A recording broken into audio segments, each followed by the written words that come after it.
All right.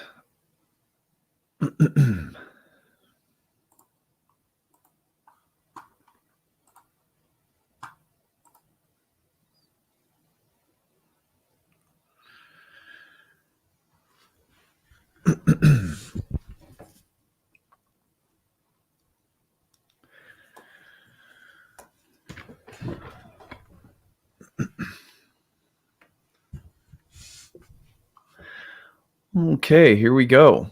Hey everyone, this is Elenbaas from Nightlight Astrology. Today I am live streaming and I will be joined shortly by my friend and colleague Alex Amorosi. We are going to talk over the astrology of January with you today, and we'll go through the major transits of the month for January 2023, new year coming up, obviously. So that's kind of exciting. See what the first month of astrology has in store for us. And then after that, we're going to go through horoscopes for all 12 signs. So we're going to kind of, often you'll see me do a video on the astrology of the month, and then I do a separate video on the horoscopes. Today, we're just doing one happy live stream covering both. We're doing this in part as a way also of raising money for the Kickstarter. We're on the home stretch, last couple days of the Kickstarter right now. So I'll tell you about that and how to donate. We'll be sort of ringing the bell for that as we go. Yeah, tell me where you guys are coming in from. I'd love to hear it. And I'm going to, in the meantime, just run a little countdown video as people are logging in. We'll get a few more people in here before we get started.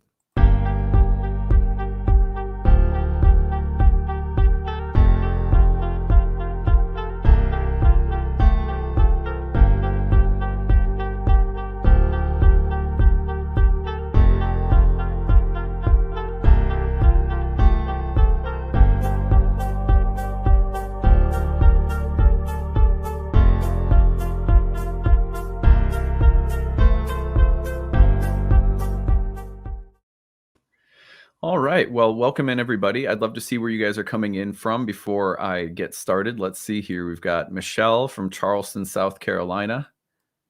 Hetty from Deep River. Hey. And let's see. We've got Karma on deck from St. George, Utah. You're a student in year 1. That's awesome. I hope you're liking the program so far. And let's see. Trina. Hey, Trina. Good. It's so cool to see that you're here. Let's see, who else do we have coming in? Amy Lynn from Canada. Hello, Amy. Welcome. Let's see, where else are you guys coming from? Athens, Greece. Jeremy from Omaha, Nebraska. Astro Fly from Dubai. And Sarah from England. Nice. Trina's from Milford. We got to represent Michigan. Let's see. Gladys from Virginia, Northern Virginia. Nice. Welcome. A bunch of people from Canada. That's awesome.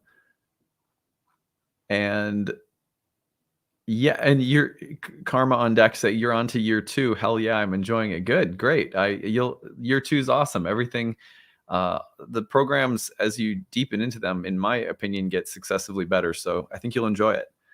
That's awesome. Vibini says, a wonderful seat by a real live fire in a pub in London. Hi. Oh my God, that sounds awesome. Well, I hope that you will enjoy this exploration of January's astrology near your cozy fire. Evelyn's in from Ireland. And Juanita from Kennesaw, Georgia. That's awesome. Cool. Well, welcome everybody. Like I said, today we're going to take a look at the astrology of January, and then we are going to be looking at January horoscopes for all 12 signs. This should be fun. I'm joined, as I have been the past few months, today by my friend Alex. I'm going to be calling him on in just a minute. But first, you guys know that I am in the midst of promoting my annual Kickstarter campaign. One of the reasons that we're doing this live cast today is to drum up support and enthusiasm here on the home stretch. We have just 3 days left to go in the Kickstarter. Right now, we are almost at 1,100 backers. Our goal is 1,600 by New Year's Eve at midnight. If you would like to donate to the Kickstarter, we could really use your support, and I will show you how to do that. It's in the description of this video. If you go to the description, you will find the link, but I'm also going to put it into the comments section. Here's the Kickstarter link. You'll see I'm putting it in the live stream chat box.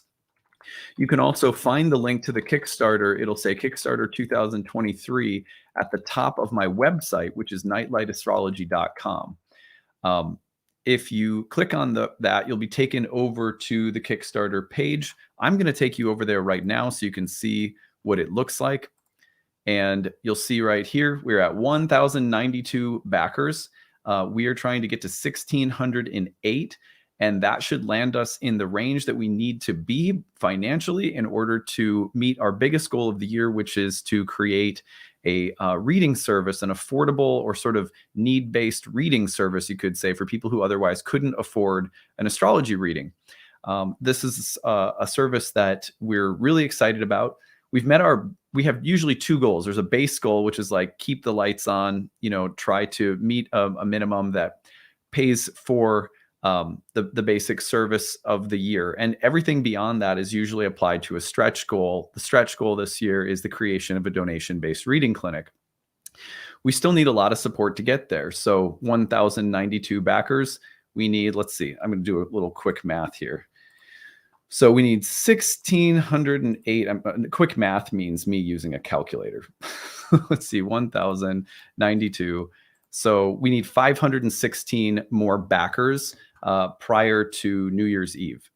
That's doable. Believe it or not, that's doable. A lot of the times it's the last 3 or 4 days that people really show up and say, hey, I love this channel. It is something that I listen to regularly. And so I am more than happy to throw in $5, $20, whatever I can. It all makes a big difference. You can also remember that half off all of my online programs. So if you're thinking of studying with me, or if you're in one of my classes but wanting to take year 2 or getting ready to take Horary, or if you want to bundle some of my programs together, there are 6 different programs that I offer.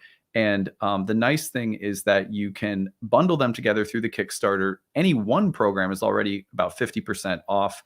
But if you bundle them together successively, then the cost of each program goes down even more. Most people who take my year 1 program will end up taking year 2 or Horary or Readings and Passages or the Masterclass series or something else that we offer.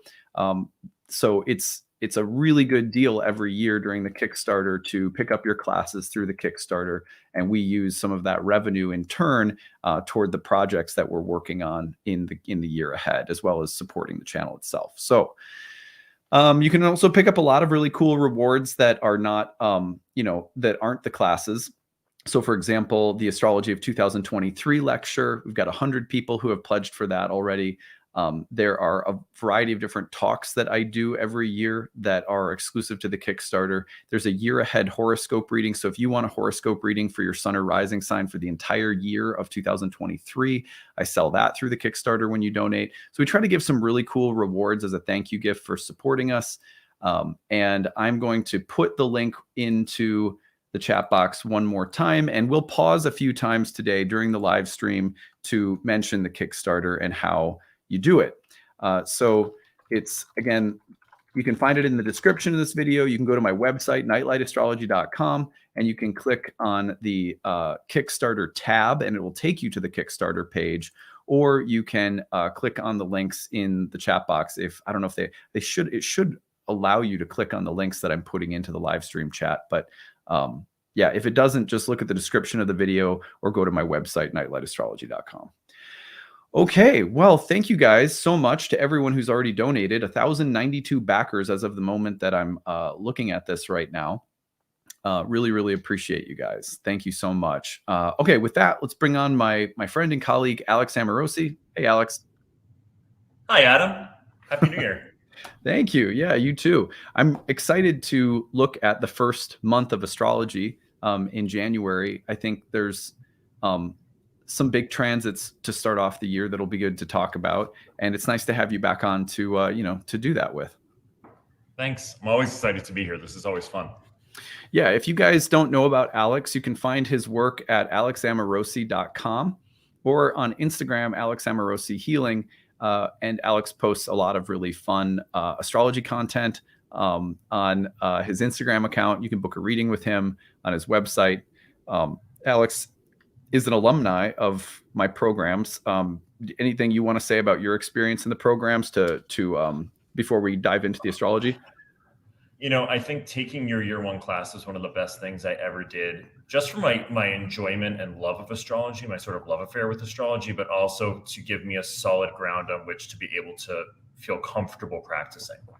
One of the things I really love, of the many things I love about your program, Adam, is that it has a really solid curriculum that is extremely well thought through and gives you an enormously solid foundation in a lot of material with never feeling overwhelming. And even if you do, there's all these places you can go to. You can go to somebody to like really ask your questions and interact with your classmates.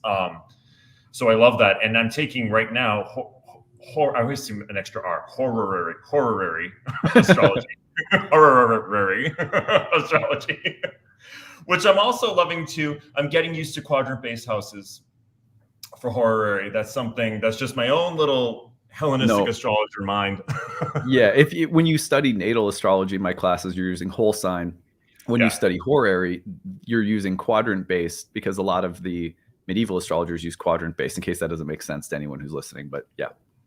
Yeah, thank you. I was went into Geekland without realizing. You're fine.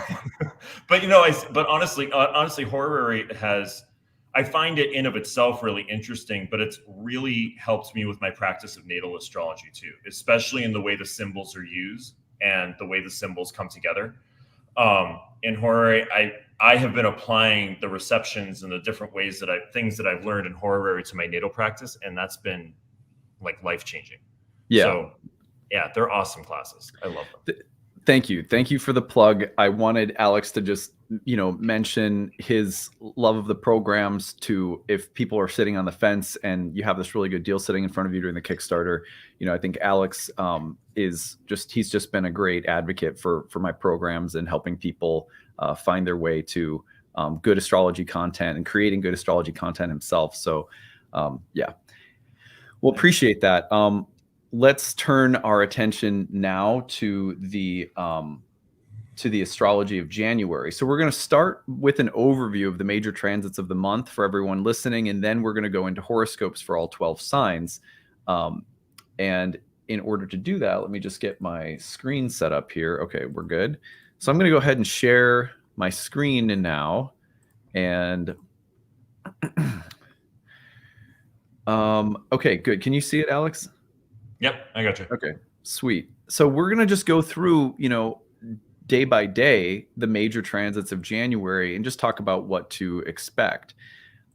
January 1st, the major transit that starts the month, and it's coming through, it sort of, I'll just back this up a little bit so you can actually see oops, here we go. All right, we're going to do this hour. I know, right? I know. It is just, that's exactly it. See, it's just past midnight East Coast time that the two planets can join. Wow. So it's like literally Happy New Year's, and you're kissing you're existential. You're kissing your special someone, and they turn into a monster right there on the dot. It's like reverse Beauty and the Beast. Totally. You kiss them and they turn into a monster. So, okay, so it's the first transit of the year. It's happening basically at midnight. It is Venus conjoined with Pluto. You start us off. I did a whole video today on Venus's conjunction with Pluto, so I feel like let me hand the responsibility of talking about this transit over to you first. So I watched that video and I loved it because I was seeing so much that was happening in my own psyche. But I was out walking today and I realized I was getting really fixated on something from a relationship from the past. And I didn't know where it was coming from. And I'm like, why am I becoming fixated on this thing that happened? It was last year and blah, blah, blah. And I realized, I'm like, oh, it's Venus and Pluto. And that's one of the things I would say about Venus and Pluto can have a sort of fixating quality to it, a sort of pinpointing quality to it, a feeling like you're going over something or trying to glean like some kind of lesson from something. And Venus Pluto too often shows you sometimes where where the darkness is that you can look at, so you don't have to be afraid of it anymore. That's been something that really I found with Venus Pluto too. Like there's that sort of fixation that can happen, and it can turn into, in a more extreme sense, an obsession, but it also can show you like where you're getting hooked, where are the shadow places where you're getting hooked in your psyche, particularly with Venus, like things around relationships and sex and beauty and art and all those sort of creative pursuits. And you know, Pluto, that's Pluto's great gift, even though in the moment it doesn't often feel like a gift. It sort of shows you like we can bring this up to the surface. It doesn't have to be, you know, there under the surface in the shadow scaring you anymore. So that came to me today, and I was like, oh yeah, Venus and Pluto are conjunct. Yeah, that's a perfect, you know, yeah, that's exactly the kind of thing that will often pop up. Or it's like let's say you're in a relationship, your partner does something and it's a simple thing, and you're like, I'm gonna end it. You're like, wait, what? Why? What is that? You know, because they put their spoon down too loud or something. You know, like what is it? And then you realize it's this something's coming up from a deep place, and it's like, oh, I've been pushing something down, and now I have to deal with it. It's not about the spoon; it's about some other pattern or whatever. So that can definitely be a thing with Venus and Pluto coming together. One thing that I can't help but think about is the sequence taking place between January 1st and January 3rd. So if you push this forward just a little bit, after the conjunction with Pluto, on the 3rd, Venus enters Aquarius. And then on the next day, the 4th, Venus will go into a sextile with Jupiter. Now, Venus is an evening star where she is like royalty. Venus as an evening star has a very attractive quality as the evening star, and is often also associated with wealth and good fortune in the evening star position. She preferred that position according to ancient astrologers, although her morning star position is powerful in its own right. But this is like Venus in, a fine, like, a $30,000 dress or something. Venus in her evening star position is very luxurious and beautiful and sort of fortunate. Well, she's coming off from a conjunction with a planet in Pluto, whose name means riches, and then going immediately into a sextile with Jupiter, who was associated with abundance. And she's in this evening star position. I can't help but wonder if this sequence does not point towards some kind of extravagance or some kind of something that would signify going to a Venusian extreme. It's okay. Let's just say, for example, New Year's Eve, I could see someone getting the idea to buy a $2,000 bottle of champagne on a whim, even though you absolutely can't afford it. You know what I mean? Like, not that I've never done that in my entire life, but if, you look at your credit card statement on January 1st. He's like, holy, what have I done? But it's that kind of thing where it's like, let's do something really royal, So I just wonder about riches, wealth, abundance, luxury, desire, kind of an extravagant sort of feast of Venus qualities around Pluto and Jupiter simultaneously. Yeah, I think that too, and I think also the tempering quality of that is it's Venus and Aquarius, and it has that little bit more detached, rational quality of Aquarius with it too. But I also think like it could be also with Aquarius, let's do something royal and eclectic and eccentric and out of the box. That sort of idea, it's like. It's a really interesting idea of Venus just coming into that sextile with Jupiter, who is all hopped up on the 1st degrees of Aries. That's a really impulsive let's do it, Jupiter.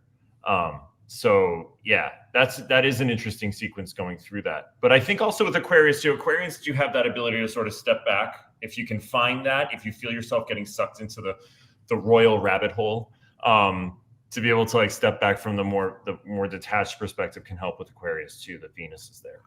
Yeah, there's a little bit of objectivity. Venus is entering Saturn's sign. It won't be long before she's getting real heady and serious about something with Saturn. We're going to talk about that later.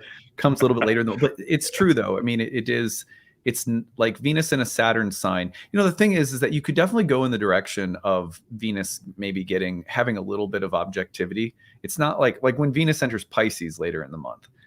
I feel like that's when, you know, every single one of us becomes our inner diva comes out, you know, or you know, it's just so like Venus just completely loses herself in Pisces. And I think in mostly like really wonderful ways. Venus in Capricorn with Pluto, I think it's a little bit more like a oh my God, what are the shows where is it cabaret where they dance or no burlesque? Is that the name of the type of dancing? It's kind of Venus and Capricorn, heavy Plutonian feeling. Am I getting that right? I don't know. I wouldn't know with burlesque. It's a little bit more. I think burlesque has a little bit more of like a comedic aspect, or there's like a little bit of a more lighthearted. Is it okay? What am I thinking of? Sometimes satirical, I think, in burlesque. There's like a satirical quality, which might be the Saturn. This is what I'm thinking of right here. I'm going to show you a picture that comes to my mind. I looked up the word burlesque, and to me, this is like very Venus in Capricorn. Let me just see if I can. Hold on. I'm going to put this up so you can see it and tell me if you think this is Venus in Capricorn. Can you see that? The one on the right? The one on the right in the red dress right here. Yeah. Like, I just looked up burlesque dancing, and to me, all of these are very Venus and Capricorn vibes. What do you think? Venus, Pluto, and Capricorn. Venus. I was going to say Venus and Pluto for sure. There's like you know what's interesting about Venus and Pluto in an Earth sign is like there's often and maybe this is particular with Capricorn and Virgo. You could make the argument for Taurus, I think, too, is there's often a sense of needing to hold oneself under control, to be sort of like good and right and achieve and whatever. And Pluto sort of shows you, you know, the under the surface, like, where does my bad side want to come out in a good way? You know, like, where is an authentic desire within me that's not being expressed, that I'm sort of suppressing in the name of living up to somebody else's expectation or my own expectation of myself? And Pluto kind of brings that quality of like, you can bring out your darkness too. You're not hurt, as long as you're not hurting yourself or anybody else. There's a authentic freedom, I think, in Virgo and Capricorn particularly, that wants to be released. In some way that Pluto helps to do. Yes. Yeah, exactly. It's something about Venus and what is the name of it? There's a type of photography that women will take, or anyone. But I mean, what I'm used to is, and they'll often do it for themselves. And I had an ex-girlfriend who did it one time when I was living in New York City. And it was basically like pictures, like, so this was just purely for herself. It wasn't something she shared with anyone, but it was just like a woman who specialized in taking photographs of women like in lingerie just for themselves. And this was a whole thing that she did. And mostly it wasn't being published or shared on social media or anything. And there was a name for it, and I can't remember. Boudoir? Yes, that's it. That's it. What does that mean? What does that word mean? Now I want to know. Should we look it up? I feel like not that I know any. I'm going to do Professor Sag here, but I think it means bedroom. Does it mean bedroom? Let's see, hold on. Okay, I'm looking up the etymology. A room where a lady may retire to be alone or receive her intimate friends. Oh, literally a pouting room, to pout or sulk. That's really interesting because what I really like about that is that I remember the woman that I was dating for a while in New York City, who I'm still friends with to this day. But for her, like, it was very much just something that she, like, you having your own, I guess, like your own study or your own office, your own bedroom before you're married or something. It's just like something that she was explaining is like, this is just for me. And I was really fascinating, like, as a guy, like, it never would occur to me to like do something like that, you know. But anyway, I'm probably sounding like a real idiot at this point, so I'm going to shut up. But anyway, I thought that's a very Venus, Pluto, and Capricorn kind of dynamic, because Venus and Capricorn in a Saturn ruled sign can be about something that's distant or remote or isolated or private, yet intense and sexual, which is why, for example, today in my video, I talked a lot about the need to have secrets that you keep. Absolutely. Some things that are just yours, they're just for you. And they're like dark and rich. It could be a transgression, it could be a joy, it could be a pleasure, but it's just something that's yours. And that's why I was thinking of that photography. Well, so you said so well too, Adam, and just kind of riffing off that is like there's certain things you hold for yourself because they hold and gain power as you hold them within yourself. If you speak of them or bring them out to the wrong people, it's like the power diffuses, the riches get diffused to others when you want to hold that tight and let it radiate out from within you. That kind of idea with a secret. Yeah, totally. I think that's perfect. Yeah. So anyway, hopefully we're describing for all of you some Venus and Capricorn vibes. I feel like Venus and Aquarius sextile Jupiter and Aries is a bit more like, I'm thinking a little bit more of like if my wife decided suddenly she wanted to get a crotch rocket. I feel like sort of eccentric and but like super young but feminine all at once. Like I think my wife would look pretty hot on a crotch rocket blazing around. You know, I wouldn't want her to because I think they're dangerous. But I mean, you know, it's like it feels like Venus moves from kind of sultry and dark and earthy and Capricornian, like so I'm going to give you another TMI, but sometimes my wife has a few girlfriends. We were sitting around the fire last summer and they were like, they were talking about when they get their periods. And she goes, isn't there just like sometimes when you get your periods where you just want to go out into the woods and like just like sit on the earth and bleed and like just fuck everyone? I just want to. My wife's an herbalist, okay, so this is probably like why she's thinking of this. And I was like, yeah, that's Venus and Pluto and Capricorn though. To me, it's like it has like an edgy, dark, earthy vibe to it. Very like earth goddess and maybe a little bit of destroyer energy. But then you get if you put Venus in Aquarius sextile to Jupiter, it feels a little bit more like, you know, if a really cool woman took over Twitter and kicked Elon Musk out or something. Right. One can dream. One can dream. For that headline, as this happens. Yeah. So, oh my God. Anyway, so I hope you guys are entertained by our. See, this is the good thing. I'm drinking a little bit of iced tea, black iced tea, so it has caffeine in it. So I'm just gonna like keep. I'm getting on my metaphorical crotch rocket as we speak. That, you know, of anything I never expected to hear with that sextile, it was that, but that describes it. There you go. Yeah, totally. Yeah. So there's some excitement from Venus early in the month, the 1st through the 4th. Watch for like the Venusian vibes to be pretty strong. Makes sense. Venus just appeared as an evening star. She brought forth the eclipse energy. It's been the Venus show here in December. A lot of it has been. So I think that's it's just really fascinating to see that in the start of January, Venus is like off to the races. Yeah. Sure. All right, let's see here. So, and thank you to people who are doing us the favor of translating. Someone in the chat box like, what is a crotch rocket? This sounds. You're like, I'm actually glad that was defined too, because for a second I was like Is that wow, you've never heard of a crotch? You know what a crotch rocket is? You don't? No. Oh my God. Okay. No, I'd never heard of that. So my first place it went to, because it's a crotch, I was like, wow. Okay, we're really taking it there on YouTube Live today. Oh my God, no. Okay, hold on. Now I have to show you one so that you can, and people don't think I'm crazy too. Let's see here. Okay, this is a good one. I've got some pictures, and no, wait, no. Where's the images? Here we go. Okay, like I'm just gonna show you like the Google image search for crotch rocket. Those are crotch rockets.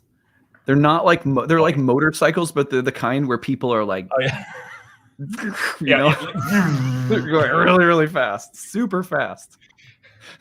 That was something like, you know, Britney Spears was riding one in her Toxic video. I totally remember that. There's a really famous shot of her going like this on a motorcycle. Right, right.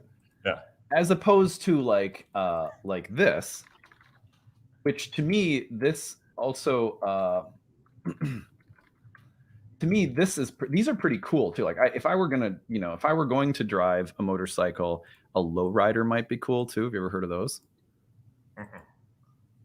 I know nothing about. You get kind of like this thing. It's kind of like that. They're kind of like a deep. Oh yeah, I've seen those around. Yeah. Those are kind of cool. Anyway, okay, now we're totally off on a crazy tangent. This is Venus and my Aquarius fault. took us over. Yeah. Yeah, totally. All right. Well, speaking of eccentric vibes, on January 5th, let's put the Sun trine Uranus up on the screen and start talking about that.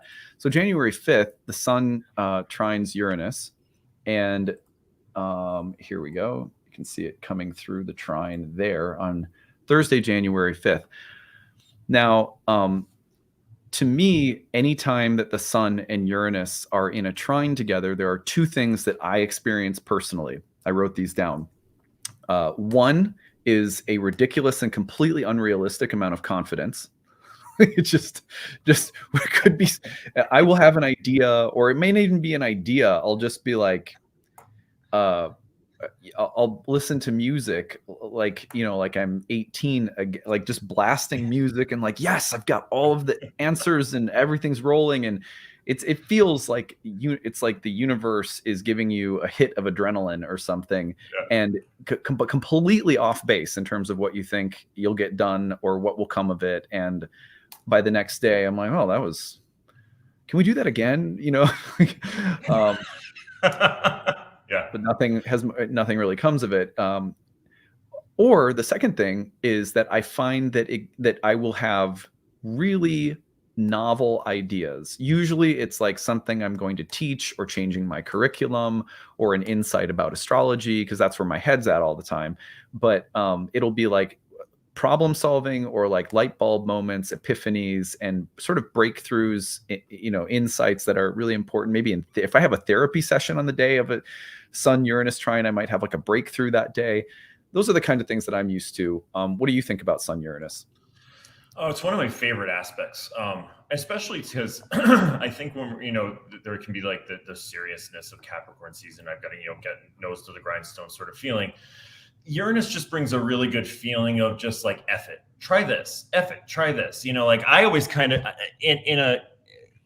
I have a lot of aspects in my own life where I notice that I can get very bogged down in detail.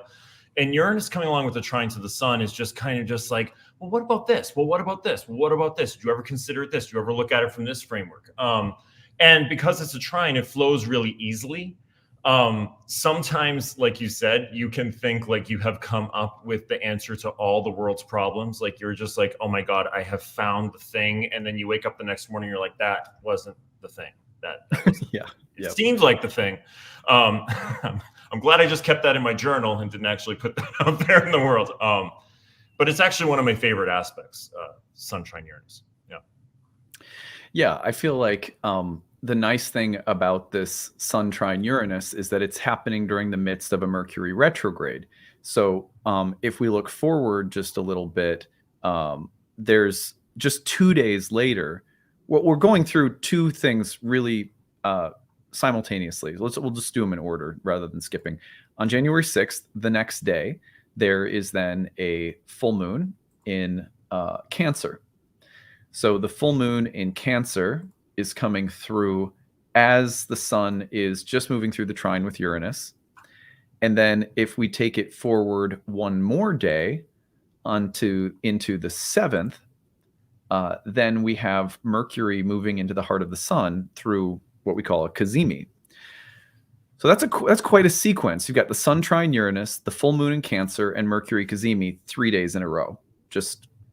And so that's the first 7 days of January. If you're taking all of that, it's Venus conjoined Pluto. We didn't even talk about Mercury sextile Neptune, which happens on the 2nd, but also Venus into Aquarius, Venus sextile Jupiter, and then it's the sequence Sun trine Uranus, which we just talked about, the full moon in Cancer, and then Mercury cazimi. So I want to hear, before I start blabbing on again, because God knows where I'll end up, why don't you say a few things about this sequence, and maybe how would you put those three things together? Oh man.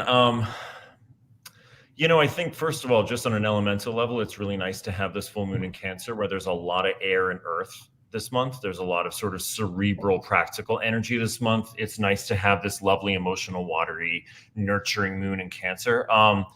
I think, you know, one of the things you can get really locked into with, you know, if we're just looking at Sun Uranus, you could get into this sort of like practical, amazing ideas that just are kind of flowing out of you. But the moon, full moon in Cancer brings that wonderful, emotional, nurturing, slower element to it. Like, yeah, these could be really amazing ideas. They could be very practical. They could be very sort of productive.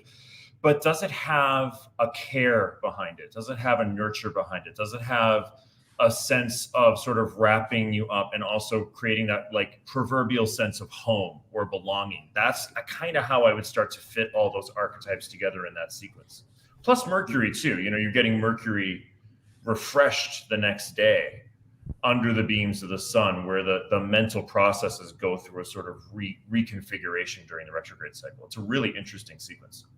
Yeah, it is an interesting sequence. I'm one of the things that comes to my mind is, hold on just one second. All right, so if it starts with, if it starts with the sun trining Uranus, one of the things that comes to my mind is the feeling of I'm ready to go beyond a limit, especially the sun in a Saturn ruled sign trining Uranus. It just has the feeling of maybe through hard work and determination, sort of Capricornian qualities, I can go beyond a limit. I can surpass it. Now, that could be a good thing. That could be hubris speaking. It sort of depends on the situation. But then let's imagine that the next day you get the full moon in Cancer. The full moon in Cancer gives that, like you said, there's an emotional check-in. It's like, okay, well, can your body, can your emotions, can your family, can you handle it, or can the environment around you support it? Will you make yourself sick, or will you go too far somehow? So it feels like this. If I feel like, Capricorn and Uranus in a trine, and an Earth trine will like, well, let's climb the mountain, let's do it, right, and nothing's going to hold us back, except for you're going to bulldoze your family time, or you're going to. These are the things that I think of because of my reality, right? But so the Cancer full moon might give some kind of gut check about the viability of the situation in a more human, more emotional way, and I think I'm sort of repeating what you said. Then, no, absolutely. Yeah. I was just thinking, Adam, too, about security. Too. One of the things I often find with Cancer too is just like, do you have a feeling of safety around you with it? Uranus and the sun can be like, wow, like, let's just go dirt biking in the Grand Canyon, like just, whatever. It's like, yeah, but do you have to ride a dirt bike? Could you just hike? Like the moon in Cancer is just like, like, could you just look at it and then go home? Stand there and look at it. There's a little bit more of that, like, that nice sense of like, yeah, well, like, okay, let's just double check that with a sense of feeling secure and safe and contained. That sorts of Cancer. Yeah. I think the Kazemi then at the end, that's interesting because whatever the full moon might bring in as, let's call it like an emotional gut check, because oppositions will bring up polarities. So whatever the sun is on about, the reason that we're saying it'll get checked by the moon and the full moon in Cancer is because that full moon is in a polar opposite place. And so whatever the sun and Uranus are trying to do, probably something original, inventive, surpass a limit, do something that, sort of, it has a kind of heroic, ambitious quality. The moon will give a gut check, an emotional check, a family check, something like that from the opposite end. Then Mercury comes through with the Kazemi, and that makes me feel like maybe you delegate something. Maybe you come up with a compromise. I mean, Mercury at the heart of the sun, it so many times will be about the synthesizing of something, because it's a rebirth moment for Mercury. It's as though Mercury's being infused with the archetypal energy of the sun, and it's then going to be reborn as a morning star. So maybe there's a change of mind that's happening between the trine and the full moon and the cazimi. Like I'm going to do this thing. There's a check and then a compromise or something like that. Does that make sense? Yeah, it makes total sense. I wholeheartedly agree. I think that the Mercury cazimis are always, whenever there's a sort of whenever it's that midpoint of the retrograde cycle and any of the cycles, I often think of like that's the moment where you can see the way forward, right? And exactly what you said, right? It's like, yeah, now I might change my mind and it might be tempered a little bit with those ideas, but at least I can see if I can't actually get there yet, the fog is clearing and I'm starting to see the way I'm going to do this in the modified way the retrograde is asking me to do it. Right. And this would make sense given that right after the cazimi and the full moon, Mercury then through its retrograde hits the trine to Uranus on the 8th. And so it does look like when you have this powerful series of trines between the Sun, Mercury, and Uranus, those are usually like progress, problem solving, excitement, charisma. It's very dynamic, and it's usually about strategy, a change of mind, getting excited about something you want to learn, being empowered in speech. It has all of those qualities to it. It's a lot about ambition with the Sun. So it's as though you're not, those things aren't going to get derailed, but the full moon does mark this point of like, whatever you think you're off to the races with, you're going to get this big emotional check from the full moon. I think that's really important. For example, how many times does this happen in my practice? I can't even, it feels like it's so predictable. Someone is going through a Sun-Uranus dynamic in their birth chart, like Uranus is trining, squaring, opposing, conjoining their Sun. They'll be going through a personal breakthrough in their life. Their ambition is being clarified. They're surpassing old limits and self-doubts are being washed away. And it's like a really exciting time for people. It's one of my favorite transits to talk to people about because people like it. It's like, I don't have to sit there and talk to them about a Saturn transit. So that's always a bonus. But then it's like clockwork. As they're having a breakthrough, there will be a regressive pull from their mom or their drug addict brother or like do you know what I mean? Like, there'll be something that like says, no, you can't grow. I don't like it. It makes me uncomfortable. Or you can't grow because you're going to leave me behind. And it'll often be from the realm of the family.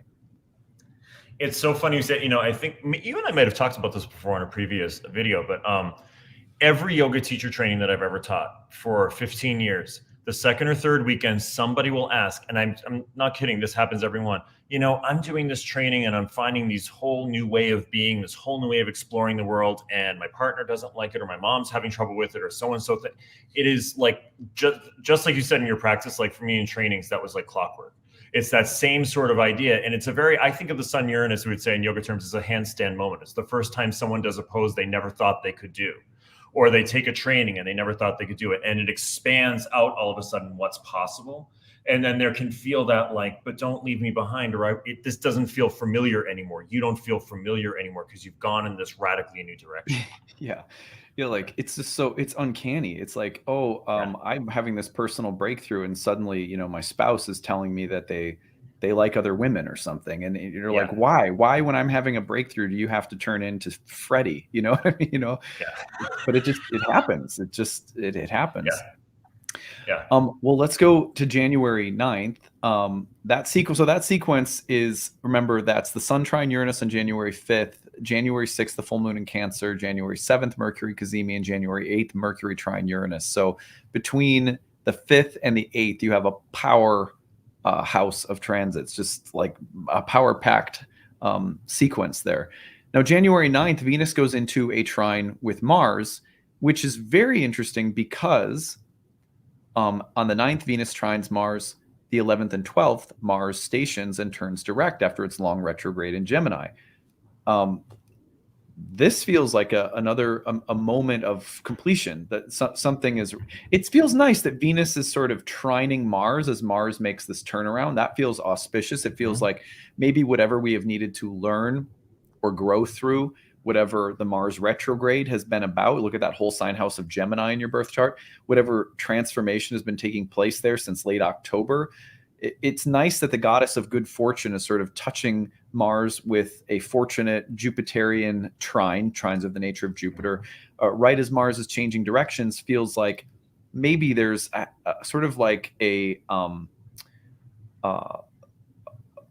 positive resolution to something. Absolutely. And, the other thing too is Venus in the superior position, exerting her presence and force on Mars. She's in the dominant position. And I think that it's really nice for Mars to get that sort of beautiful little trine from Venus on his way out of retrograde. But also I was thinking, like, this is a very eclectic, playful, fun, cerebral matching of wits type of trine, I would think, between Aquarius and Gemini. Like there's a very sort of like offbeat, fun kind of quality to it too. That's, kind of on the level of ideas and in the air signs, in the level of ideals and in the more cerebral areas of intellect and stuff like that. But yeah, I think this is a really nice way for Mars to begin to turn around, which has been at times a really challenging retrograde, especially at the beginning with the squares to Neptune. Yeah. Let's say that you have been in the process of trying to redo something. Let's say it's been in your career house because you're a Virgo rising, for example, which would put the Mars retrograde in your 10th. It feels like this would be a moment where, whatever you've been trying to do, you're like, let's say you've been trying to redesign the approach that you have to meeting your goals at work or something, like quarterly goals or something. Venus trining Mars as Mars stations and turns direct could be like the period of trying to implement something new is now paying off, right? So you're starting to reap the benefits of having taken the time to revise and completely change the way that you're doing something. And now you're starting to see the first benefits, or you show it to your boss and your boss goes, wow, that was really innovative. Good job. Let's use that approach or something.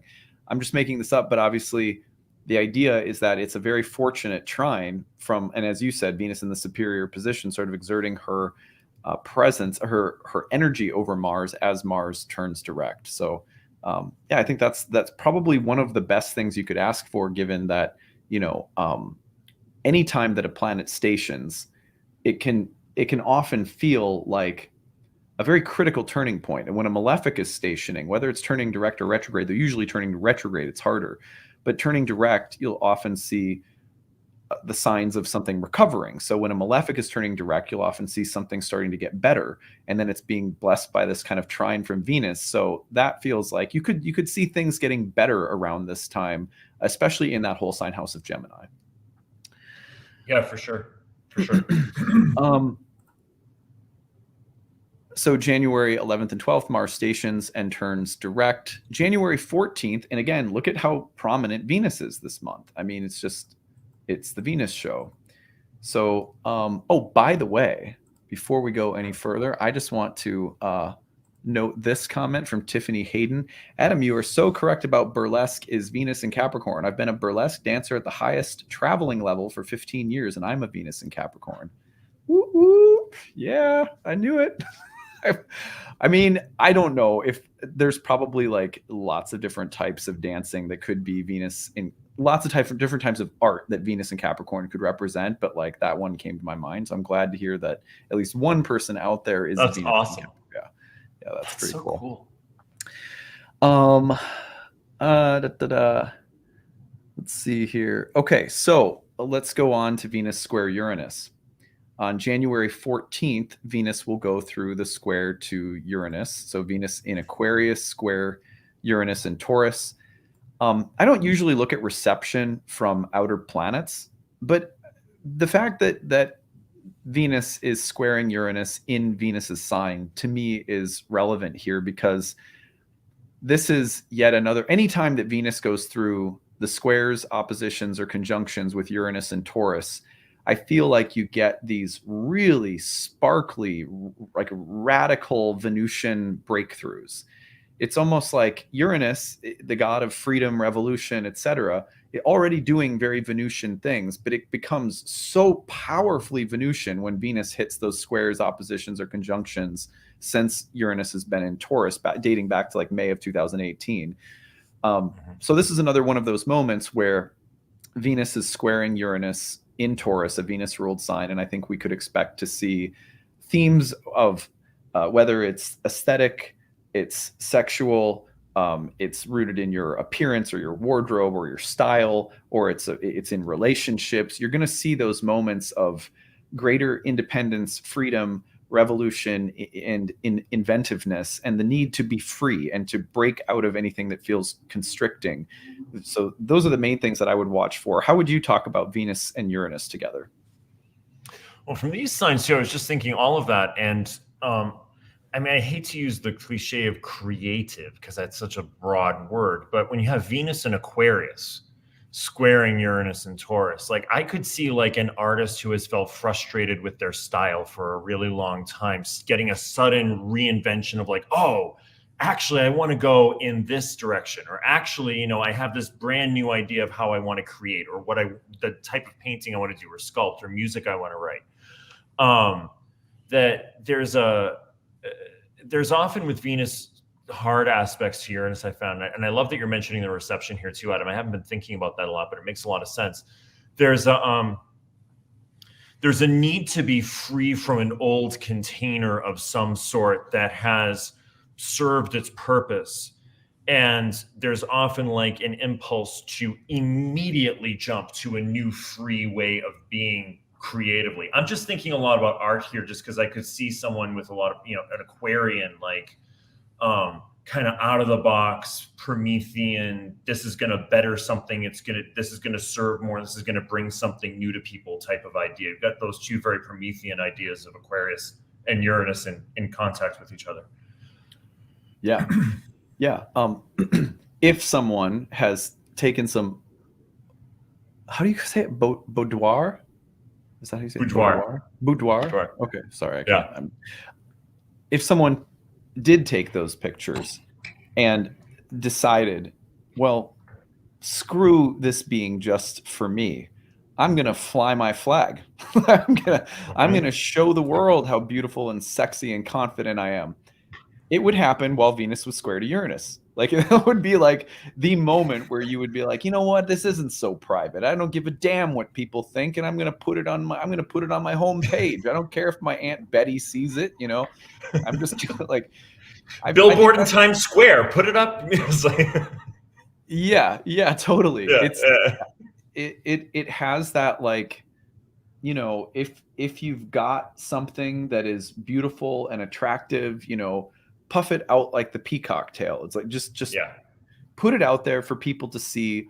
Be your brilliant, flaming, weirdo, amazing self. You know, just right. And I think being irreverent is a Venus Uranus thing too, where it's like, you know, oh God, you know, did you ever see, there was a movie? What was it called? It was called The Dangerous Lives of Altar Boys. Did you ever see that movie? No. Fantastic. No. I think it came out when I was in like high school. And I think it might have been with Macaulay Culkin's, what's his younger brother's name? Rory Culkin? No, it's the other one. Oh, I can't remember his name. Anyway, so it was one of his brothers. I think, no, I can't remember it. But anyway. Anyway, this movie is a lot. There's many ways in which it is a Venus Uranus movie. In the movie they call on that poem from William Blake, Tiger. Do you know that? Or Tiger, is it Tiger, burning bright? Do you know what I'm talking about? Do you know that poem? No, but I'm like, it's Kieran Culkin, by the way. Was that the other one? Kieran Culkin? Yes, it's called The Tiger by William Blake, and here is how it goes. Okay, Tiger, burning bright in the forests of the night, what immortal hand or eye could frame thy fearful symmetry? In what distant deeps or skies burnt the fire of thine eyes? On what wings dare he aspire? What the hand dare seize the fire? And what shoulder and what art could twist the sinews of thy heart? And when thy heart began to beat, what dread hand and what dread feet? What the hammer, what the chain? In what furnace was thy brain? What the anvil, what dead grasp dare its deadly terrors clasp? When the stars threw down their spears and watered heaven with their tears, did he smile his work to see? Did he who made the lamb make thee? Tiger, tiger, burning bright in the forests of the night, what immortal hand or eye dare frame thy fearful symmetry? Isn't that beautiful? Oh my God. Yeah, that's like one of my favorite poems of all. And of course, William Blake is a genius. But I mean that the thing about that's very Venus Uranus to me, and that poem plays a big role in the movie The Dangerous Lives of Altar Boys, Yeah. which in part is about this irreverent tendency that these kids have to make and draw comic books during their Catholic school. And that poem ends up playing a big role as well. But it's sort of that their irreverence in that movie, their youthful irreverence toward religion, toward the nuns, toward Catholic school, is sort of progressively being compared to the beauty of the tiger in William Blake's poem. It's this terrible beast, right? But it's so beautiful. It's like it's beautiful and terrible at the same time. Venus square Uranus is like that. Why is it that Venus square Uranus causes people to want to break things that are sort of conventionally beautiful? Because they're looking for that fearful symmetry. They're looking for the thing that is beautiful but somehow edgy or deadly or unconventional or even marginalized somehow. And so it's the altar boys drawing dirty comic books in Catholic school. That's Venus Uranus. So whatever it is, I think it's interesting that Venus is going through conjunction with Pluto at the beginning of the month. And then later in the month, we get to January, mid-month, and Venus is squaring Uranus. It's a very powerful Venusian month. Oh, absolutely. And then she's going to go, which we'll get to, she'll go to Saturn too. She's really getting not going through this incredible journey of the outer planets this month. Yeah. And there's more too. I mean, we haven't even gotten to the Saturn dynamic yet, but and it's Kieran Culkin. You said that too, so someone's confirming it for us. All right, that's cool. Good. I forgot about Kieran Culkin. I always remember Rory Culkin. Yeah. January 17th and 18th, Mercury stations to turn direct in Capricorn. So you can look at that whole sign house of Capricorn in your birth chart and get a pretty good feel for where the story is shifting. It has been a lot of emphasis on the house of Capricorn in your birth chart, and Mercury finishing its work in that house might give a sense of relief, especially if you've been stuck on something or there's been a more serious or heavy level of thinking or communication going on around something. You might notice that things start to lighten up, or you feel like you're reaching a place of conclusion. It's interesting to me that Mercury is turning direct just very shortly after Mars is turning direct, because Mars is retrograde or had been retrograde in Mercury's sign. I wonder if the full sort of conclusion of that Mars retrograde happens more like the 17th, 18th of the month, when you see, here we go. Here's the station. When you see Mercury turning direct. I was thinking about when you're trying to start a lawnmower, you're like that sort of idea. I feel like that might feel what it's like when Mars is stationing. It feels like, okay, whatever Mars, the will that has been in checked or unable to move forward wants to move forward, and the motor is trying to start, but it doesn't start the lawnmower until Mercury moves. I was thinking that when I was looking at the sequence for this month. It's also by that, and then when Uranus moves direct, we do get everybody moving direct for a little while, all the planets moving direct. And there has been such a period of retrogrades and going backwards and going over things and reviewing. I've been even saying this to clients, I think the real forward motion of 2023 begins towards the end of January as we get towards the Aquarius new moon. The Lunar New Year this year really feels like the new year of where we're going in 2023. Yeah, absolutely. I think someone asked while you were going, I was born with Sun trine Uranus. Does it express in the same way that we were describing? I would say yes. I mean, not all at once every single day, but you're going to see that those themes we were talking about with the Sun Uranus as applicable themes for your own psychology, for sure. Anything you want to add to that, Alex? Yeah, I would say, like, with this, that, and you might see it with the sun representing the path of your life, your ambitions, your ideals, your intellects, like the unconventional journey, the desire to be free, leading a life path where it's very off the beaten path in some way. That might all be ways that those things come together. But I would say, yeah, usually you'll see it depends on the houses in the birth chart. It depends on the houses and the signs, but generally those themes. Yeah, for sure. January 21st, we get a new moon in Aquarius. Let's see if I can get that. Here we go. So it's interesting because the 21st is a new moon in Aquarius, and the 22nd is Venus conjoining Saturn. So you get this big, oh, it had to come out. It had to come out. There's the big, fuck it. The RuPaul circle. That's what I call it every time that happens. I'm not gonna erase you. We were just talking about Venus and Uranus, and you wanted to appear, and I don't understand how or why, but here you are. We're not gonna take you. We're gonna leave you there. So yeah, so new moon in Aquarius, and right after the new moon in Aquarius, the next day, Venus conjoins Saturn. So you could say that it is a new moon toned by a Venus-Saturn conjunction in the same sign.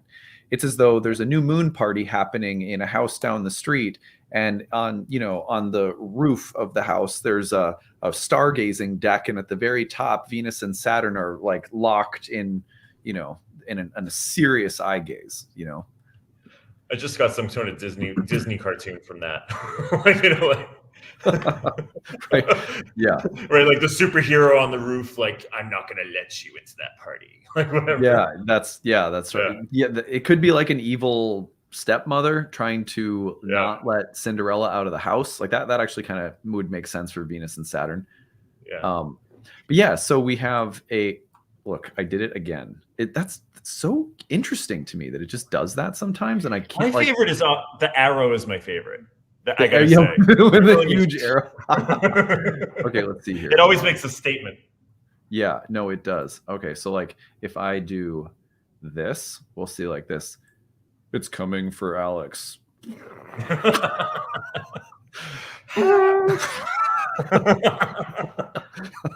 Okay. So and if you take Adam's classes, no, I know, right? You'll have such solid, undivided, productive classes. All right. They're fun so the new moon is happening at the first degree of Aquarius, and the Venus-Saturn conjunction is at around 24 degrees of Aquarius. But they're co-present in the same house. So this is, by the way, the moon cycle, the start of the moon cycle that we're studying in my Roots and Spheres program. So we're taking a really hard look at this signature of the new moon around the Venus-Saturn conjunction in that program, and pairing that with our first plant teacher of the month in that new class that Ashley and I are teaching. I don't want to give all of what I have to say in that class away, right? But the one thing I will say is that it's, a new moon with a Venus-Saturn square to me would speak to a more deep, serious, heavier, weightier, but also more mature and possibly more valuable things around love and relationships, around sexuality, around what you value, what you desire, what you find attractive or what you don't, what you like or what you don't like. And these becoming very important pieces of the moon cycle ahead. The only thing that's a little curious here is that Aquarius could make all of that significantly more ideological or intellectual or sort of mental. And so I'm wondering how that might play out, that particular dimension of the new moon with Venus and Saturn. But I think the main thing that I want to stick with is that this new moon seems to present, we go from Venus being like really going through a lot of dynamic movement from Pluto to Uranus, right?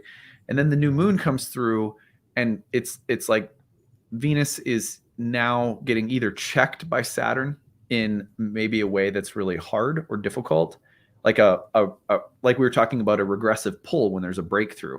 Could there be something similar happening for Venus later in the month around this new moon?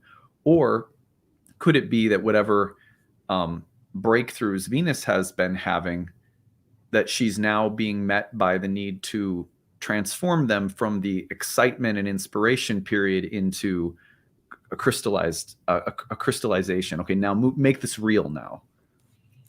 Yeah, and moving it forward too, right? That Aquarius idea of like, make it real and then move it. How are we going to move this forward? I was thinking that too, Adam, and kind of like Venus is going through this almost experimental period of going through the conjunction of Pluto and then the trine to Uranus week. And I was just reading the comments, sorry. Yeah. And then Saturn sometimes in a very loving way can say, pick a lane. You're doing all this experimenting. You've tried out these new things. You've gone through all of this, these ideas. And now, what do you want to commit to?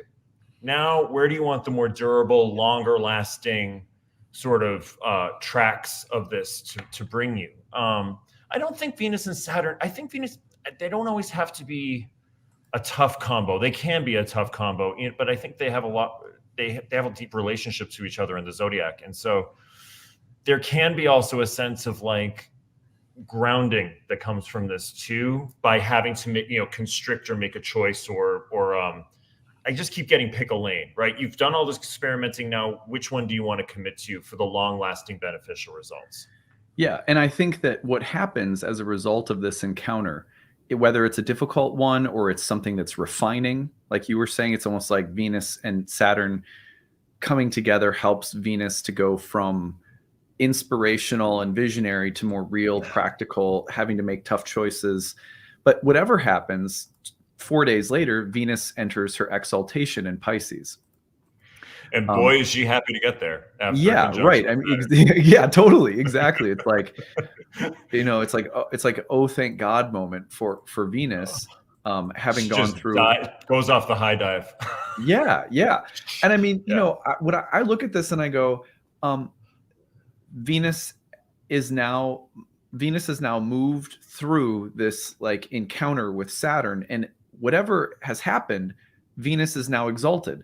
So I just feel like Venus wins in the month of January. It's a thoroughly Venusian month in the sense of starts with the Pluto conjunction, ends with Venus in her exaltation.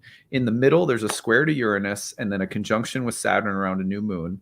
And then right after that new moon, you get Venus entering her exaltation, still as an evening star, sort of rising higher, gaining more luminosity and strength. For ancient astrologers was equivalent to luminosity and so forth. So it's just a month where I think that the Venus-Saturn moment is like maybe a little bit hard or getting real about something, but pretty shortly after that, Venus is really happy again. So it looks like a pretty nice sequence. And I would look, and people were like, well, practically, where do I look for this?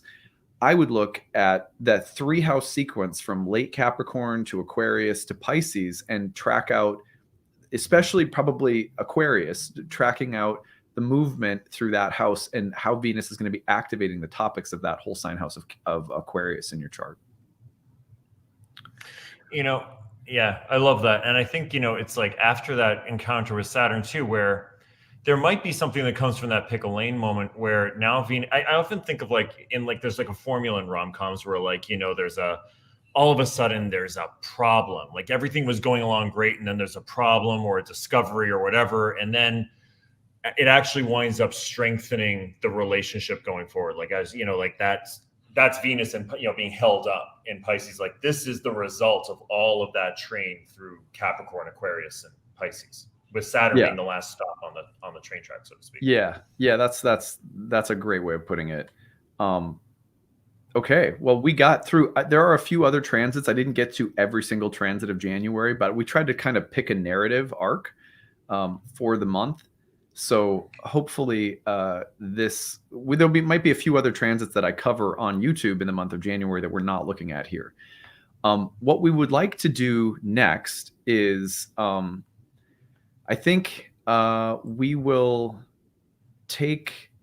Why don't we take like just a quick, maybe we'll just take like a quick bathroom break. We'll come back. I'm going to leave the live stream going. We're going to take like maybe 3, 4, 5 minutes, something like that. We'll come back. And then what we're going to do is we're going to go Aries through Pisces horoscopes for January, just pulling out what we think might maybe the key transit or two of the month is for every single rising sign. I know I've just been drinking a bunch of tea, so I'm going to use the bathroom really quick. Alex, if you need to as well, and then we'll just come back shortly. Awesome. Okay, we'll be back, everyone.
All right, perfect.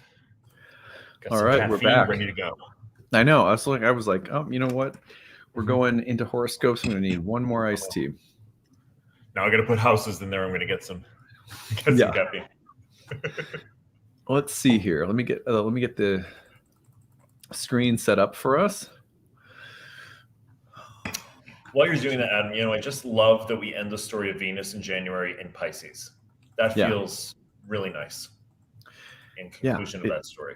Yeah, exactly. It's I just made a video. I think it was like, I don't know, it was like 2 days ago, I think, and it was like why Venus is the star of 2023. Mm-hmm. And this is one of the reasons. Venus has this massive, really important retrograde over the summer where it's hitting those squares to Uranus again. But the year also starts off with the same thing. So you have these moments throughout the year where Venus is doing really important things and hitting Uranus at the same time. And it starts off that way in January. So those themes we're visiting now, you'll see them coming back in July and August again as well. And even in a really interesting contrast, but she'll be in Leo at that time. So like you get the flip side of the equation for that. Yeah, exactly. Exactly. Where whatever's coming up now, in a sense, you're getting the polar opposite of over the summer, which is fascinating. Yeah. Okay. Rena says, welcome back. Thank you. Thanks for hanging around, waiting for us. Thanks, everyone. This is so fun doing this live. I know. It's really fun. Let's see here. Oh, gosh. We've gone, about 10 people have submitted donations since we started. Before we get started with horoscopes now, I want to once again plug the Kickstarter. So I'm going to put the link to the Kickstarter in the chat box. There it is. We are now at 1,100 backers, which means we need exactly 508 before New Year's Eve. We've gone up like 300 backers in the past 48 hours. So people are waiting until the last moment and giving me a heart attack. No, I'm just kidding. Thank you. It's not life or death. It is. It's a great problem to have, to be hoping that we'll smash records and be able to build a donation-based reading clinic. I'm really fortunate to be stressed about something like this, honestly. But I want to take you over to the Kickstarter page and tell you what you can pick up. I'm going to run you through the rewards, and then Alex and I will dive into horoscopes. So here we go.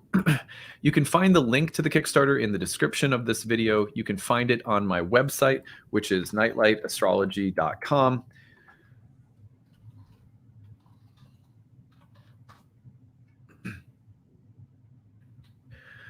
So, here we have it. That's 1,100 backers that we have with 3 days left to go until New Year's Eve at midnight to try to get 508 more backers. We believe that if we get there, if we fall around $350,000 earned, that's what we're looking at in terms of the capital that we'll need to do all of the major things that we do. So what I do, because I like to be transparent and explain to people without getting into a crazy amount of detail, we set aside an amount that we want to hit in order to pay our staff, in order to pay myself, and in order to pay the taxes and fees that come out of a Kickstarter, which are a lot more than most people think. So, for example, right now, if we earned exactly what you see on the screen, which is $280,000, immediately 28,000 of that is gone through Kickstarter and credit card processors. On top of that, the revenue from the Kickstarter is taxed. Although a portion of what you use from the Kickstarter, if they are going towards certain goals that help build your business, can be written off like business expenses. So when we want to build something cool like a donation-based clinic, this works a lot better, right? Because there's a portion of it that we can write off. So that's why we do it. We try to do like these big cool goals that we think will serve the larger community of the YouTube members, the students, and so forth. A portion of when the Kickstarter does really well, it also means that I don't really have to care as much about trying to hit certain numbers with regard to student tuition, which then means that student tuitions for people who are in need can be provided without a bottom line, right? So when the Kickstarter does well, it means that I can offer need-based tuition to people because I've covered enough of what I need to earn through the Kickstarter so that there's not that pressure for the programs to earn at the normal rate. So I can provide, 100 students with need-based tuition or something like that. So at any rate, that's sort of the rocket science behind all of it, in case that matters to anyone. But yeah, so we need 508 more backers. When you donate, you can pick up a lot of different things. And by the way, let's see. Yes, the Roots and Spheres class is there on sale as well. So here's someone was asking that question. Hetty was asking that question. You can find the link at the top of my website, nightlightastrology.com, in the description of this video, or in the live stream chat that I provided. It'll be in the chat box in the posted video afterward as well. When you scroll down, you can see like the basic donation of $25 gets you the Astrology of 2023 calendar, which we have made. It's a digital calendar, and it's something that will tell you what I'm going to be talking about as the year goes on. So I map out my talks a year in advance. I don't always exactly stick to talking about everything that I decide to talk about, right? But sometimes I go more in one direction than another. But you're going to get a calendar that shows you all of the major transits of the year that I'm going to be covering in my YouTube channel. And that'll give you a sense of kind of what to expect, almost like you have a TV viewing guide for my YouTube channel. It's pretty cool. At the $50 level, you'll see the Astrology of 2023 video. That is a longer talk on what I consider to be, I think it's the top 12 transits of 2023 and why I think they're a big deal. At $75, you can receive access to an exclusive presentation that I did at a conference in Colorado on why I think people are interested in Hellenistic astrology. Why has it become popular? There's another one, the year ahead horoscope reading. That is like we're doing horoscopes right now. This is for your sun or rising sign. You get a recording that is about half an hour in length, and it's some of them are a little bit longer, some a little bit shorter, but it's devoted to the top dozen transits or so for your sun or rising sign for the year ahead. So that's a good one that I don't release anywhere else. And then there's some other ones like the mystical nodes of the moon. I give a whole lecture on what the nodes of the moon meant to ancient astrologers. I talk a lot about, there's a video that I do on Saturn and why people have Saturn all wrong. At least a lot of people do. I have a 4-hour talk on the ancient meaning of the houses that I do. Then there's a podcast that I'm doing in the fall called The Oracle Speaks, which is a 12-part series that I'm not releasing anywhere else, and you can get access to that. That's all about why astrology should be thought of as a form of divination and not a science, and what it means to develop a relationship with an oracle, how that happens. Then there's some readings. I have like a mini reading, and I have ask 3 horary questions, greatly discounted horary question readings. So you could ask 3 readings, and you end up getting like, I don't know what it is. It ends up being like $100 less than the cost of a horary reading would be on my website. The Roots and Spheres class that's coming up on all of those moon circle gatherings and working with plant teachers, that's on sale. The masterclass series, which starts in February, is on sale. And then you can pick any of my 1-year programs on sale for 50% off.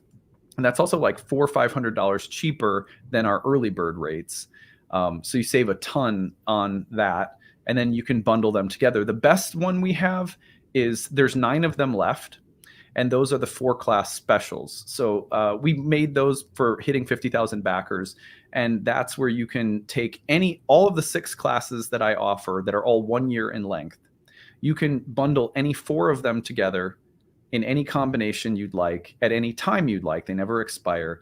You could even gift one or transfer one of the 4 to someone else or whatever. That 4-class pack will take the price of each class down to 75% off the normal rate. So that's a really good deal. There's only 9 of those left. Yeah, so that is the gist of what you can get in terms of rewards. And again, really a big thank you to the 1,102 people who have contributed. Really, really appreciate you guys. Hopefully we can get to our goal. Yeah. That's awesome. Alex has been through my programs. Alex has been through year 1, year 2, and horary now, right? I've been through year 1 in horary. Yeah. I'm still in the middle of horary, which I'm really enjoying.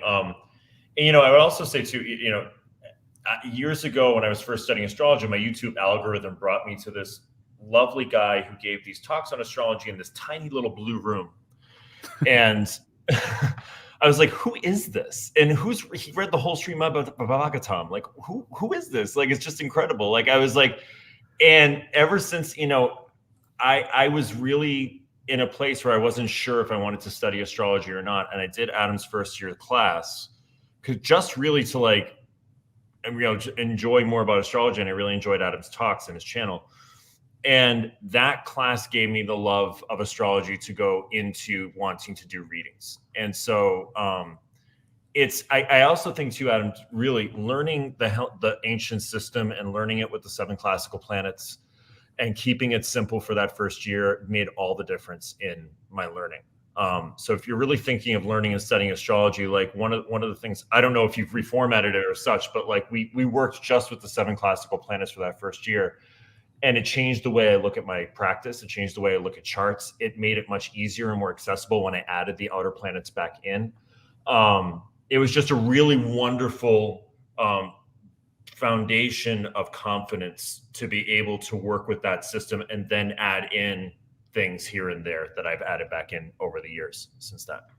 Yeah, I mean, most people don't realize that what you're getting when you study astrology online is like a mishmash of a lot of different schools and traditions, and you never really know which piece of theory fits where. Like, people will come into my classes with ideas like all over the map about houses, signs, planets, aspects. None of them individually are like wrong per se, but they don't really know where they come from, and they don't really understand why certain ideas might be completely incompatible with other ideas that they have, and how that's creating a lot of confusion when they go to try to read a chart. Going back to the roots of ancient astrology and studying the foundations theoretically, philosophically, spiritually, you get this. It's like learning to meditate on the earliest hermetic mandala of astrological information, right? Which is like a language that you're learning. You take it in very deeply. And then it's like, you now have an understanding of, Venus that's rooted in her relationship with like 4 other gods. And then the context that you find Venus in another god's sign will suddenly be way easier to understand than you've ever understood it before, because Hellenistic astrologers teach you, they have a way of teaching you by weaving multiple concepts together constantly in order to make sense of any one thing.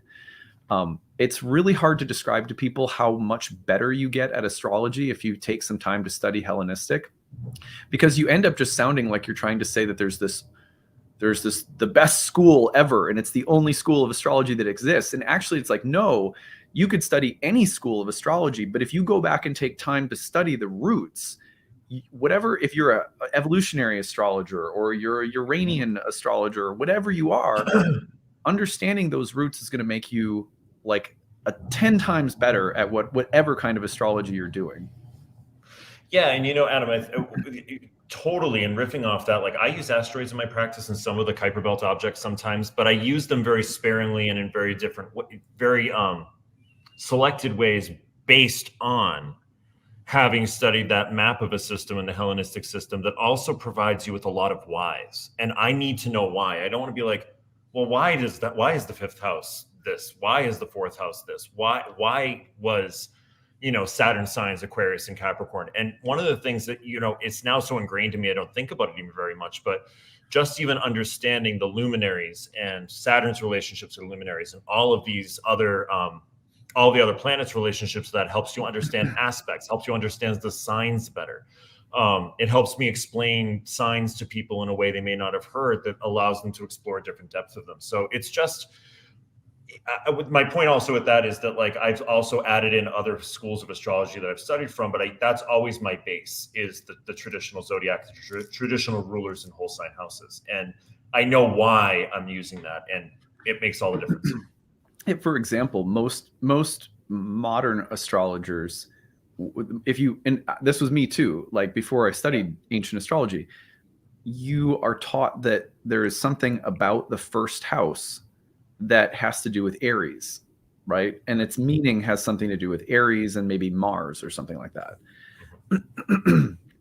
In ancient astrology, the reason that you get all of the topics of the first house, the native, their body, their appearance, their health, it's their psychology, etc., comes from a very nuanced astronomical rationale and has nothing to do with the 12 signs.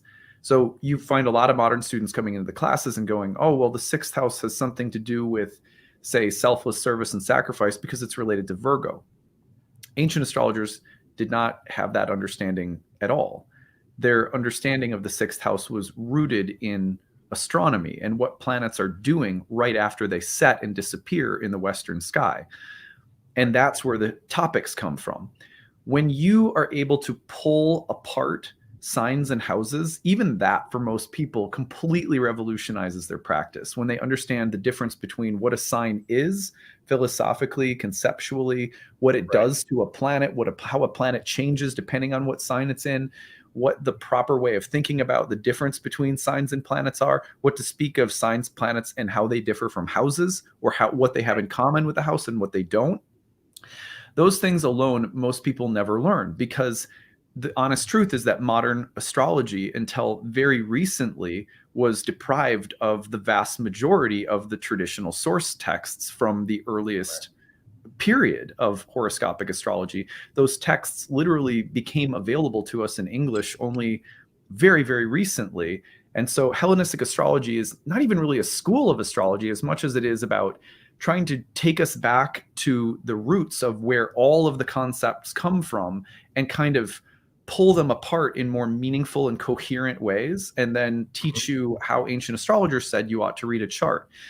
I call my class Ancient Astrology for the Modern Mystic, because the first year program, because once we've done that, of course, we also want to be able to bring into our practice all of the incredible developments in modern astrology. For example, the combination of depth psychology through people like Freud and Jung, and the way that Jung was using astrology. We want to bring all of that sort of counseling psychology sensibility along with us. So it's really, at the end of the day, about fusing ancient astrology with modern psychological and archetypal astrology. But in order to do that, in my first year program, we pull out the outer planets. We pull out like everything modern, just to go back to the roots so you can really understand things in a vacuum. And then year two, we start to put those things back in and reintegrating them. People, the whole way that they understand astrology completely changes. Alex is a great testimony to that.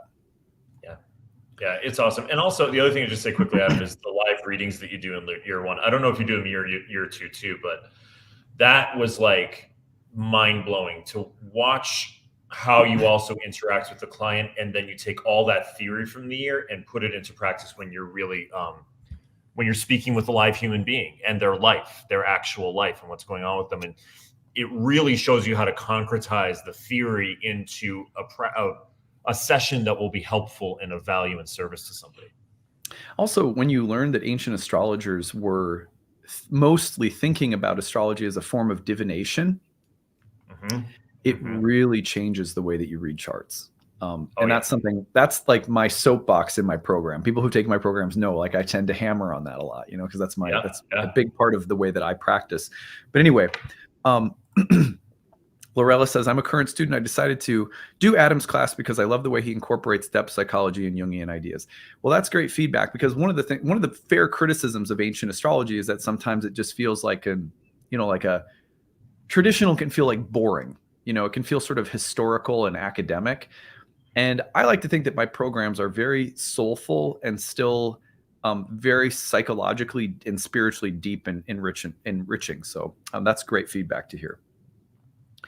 Okay, well, enough about that. Thank you guys for letting me promote my programs, the Kickstarter. I know that you are here to hear astrology and not the advertisements, but this is also how we build this into cooler and cooler things, like the donation-based reading service that we want to provide.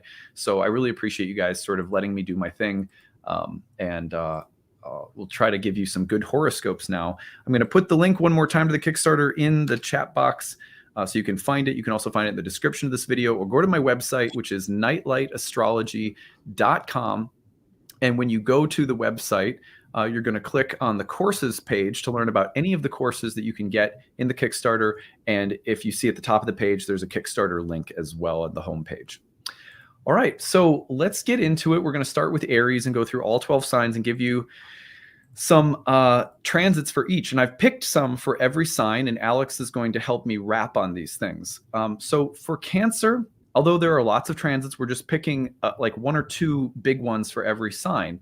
So for Aries rising, Aries sun or rising, we're going to look specifically at the full moon in Cancer on January 6th, as well as the new moon in Aquarius that comes through on January 21st. Remember, on the 22nd, Venus conjoins Saturn in Aquarius as well. So that focuses the full moon on January 6th in your fourth house, if you're in Aries or Aries rising. And the new moon comes through January 21st with Venus conjoining Saturn on the 22nd in Aquarius in your 11th. So when I look at these big lunar developments in the month for you to start the year, I think this is about home and social group family identity, right? You've got Jupiter just entering your house, placing a lot of emphasis on you, strengthening within yourself. But then there's a full moon around the fourth house, a lot of emphasis on home, family, roots, living environment, family karma. And then a new moon in the 11th house of groups, friends, and allies. So while this looks like a very empowering month for Aries with Jupiter entering your first house, I think it's a lot about home, family, and social dynamics as the month goes on. I think that's where the importance is going to be placed by the lunar cycles in January. So those are the areas that I would look for if you're in Aries. Do you want to say anything about these new and or the full moon and the new moon? Yeah, I would just, what you've said, and I think, the full moon, particularly in Cancer, I mean, that is a sign very much associated with the proverbial or the symbolic home in the house, the fourth house that represents home, the ancestry. There might be some emotional connection to that, or something that's being shined on, a completion around an emotional cycle around the family or around ancestry. Sometimes even the fourth house, even more specifically related to your dad, or your primary paternal caregiver. And somehow that informing the way you intellectualize or bring a more sort of connective quality to your professional or social networks.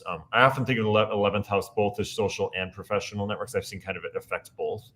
And something with Venus hitting Saturn later in the month in your 11th house is sort of like picking a direction, or something feeling like it's being sort of whittled down in order to go a certain direction with those social groups. So that's my 2 cents on that. Yeah. That's again, it's exciting that Jupiter's coming into your first house. Mm-hmm.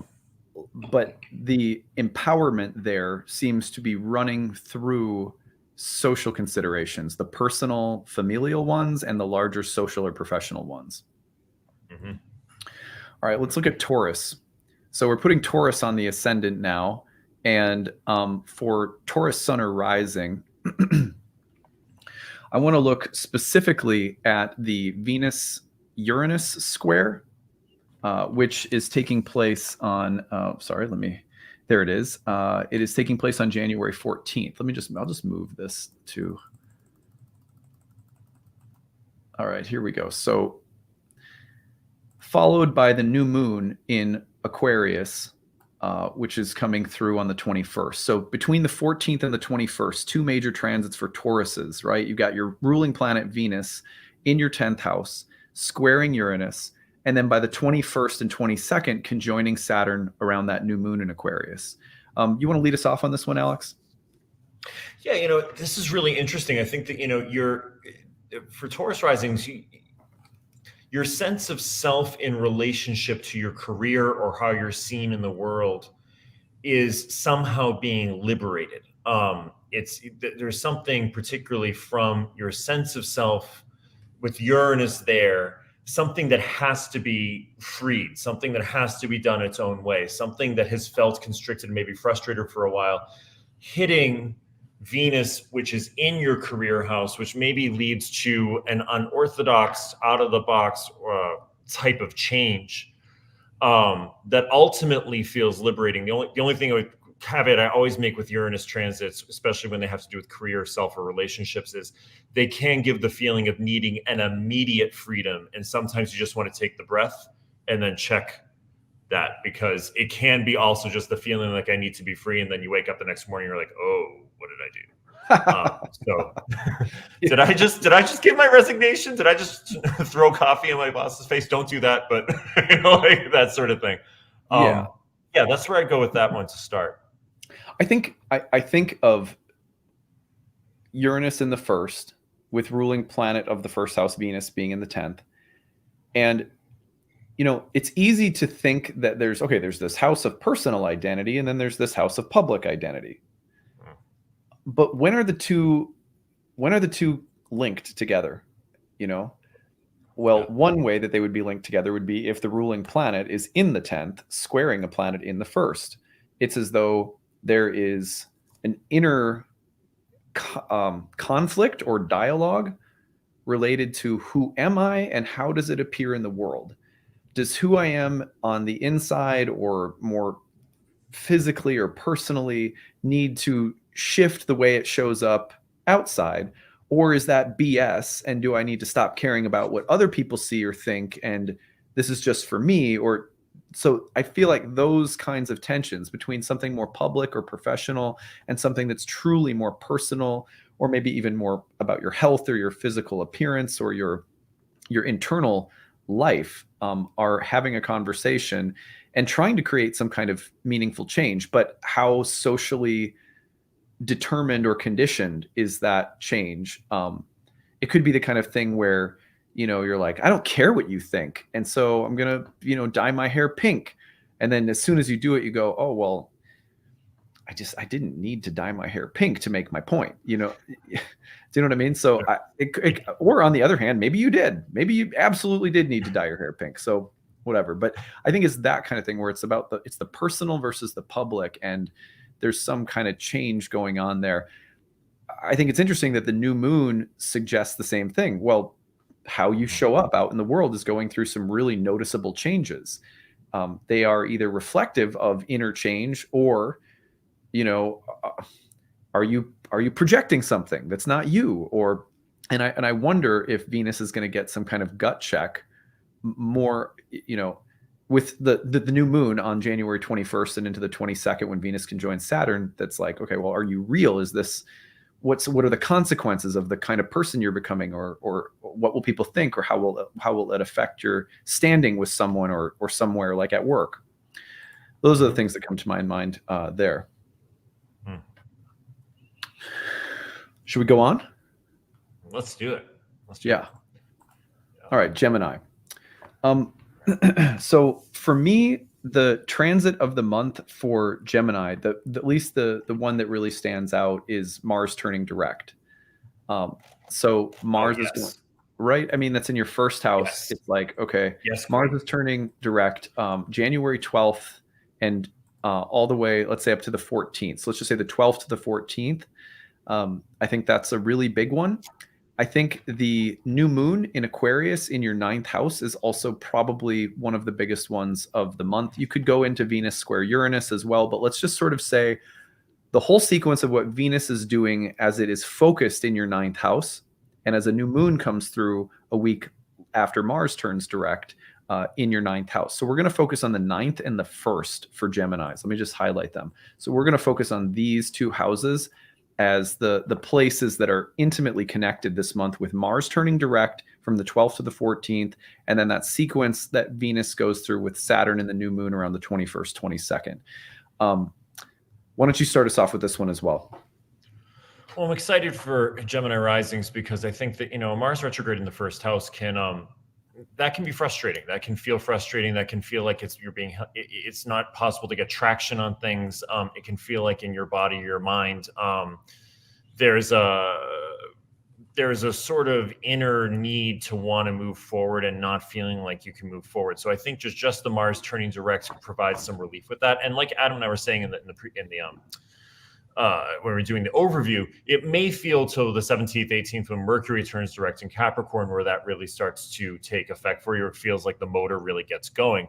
And then that leads us into the ninth house, where there's some relationship between the idea of what has been happening in the body or the mind or your health or your psychology about that feeling of frustration or maybe being held back, or something you were reviewing in terms of how you view power and assertion, really factoring into your belief system, your spirituality, factoring into a sense of how you kind of make sense of the world, or even, that you become or go to people who give you wise counsel on how to sort of work with this Mars turning direct. I always find that with the ninth house too, being a place where we seek out counsel from those who can give us good advice. And it's an air trine too between these two signs. So it's very, very full of ideas, very, very intellectual. There's a lot of the mind involved in this as well, the mental mind involved in this. Yeah, I like the idea that this Mars, that there's a personal change happening for Geminis. It's about changing something, maybe even very physical, or something about the way that you communicate or the way that you express yourself. However, it appears to be rooted, as Mercury is, and as the ninth house is similarly connected to mental and intellectual things. This change is connected to ideas. So changing your mind, changing your beliefs, studying something, that the way in which you're, all of us make decisions based on an evolution of how we see the world, what we believe to be true, what we believe to be important or ethical, spiritual or philosophical ideas, or even our lack of certainty. Well, I just don't know, informs a lot of the way we make decisions about really important things. So however you're changing as a Gemini personally seems to be connected to a reorientation of your beliefs or ideas or your intellect or something like that. And that's why I think you could also say that seeking out counsel, like Alex was saying, would make a ton of sense for something like this.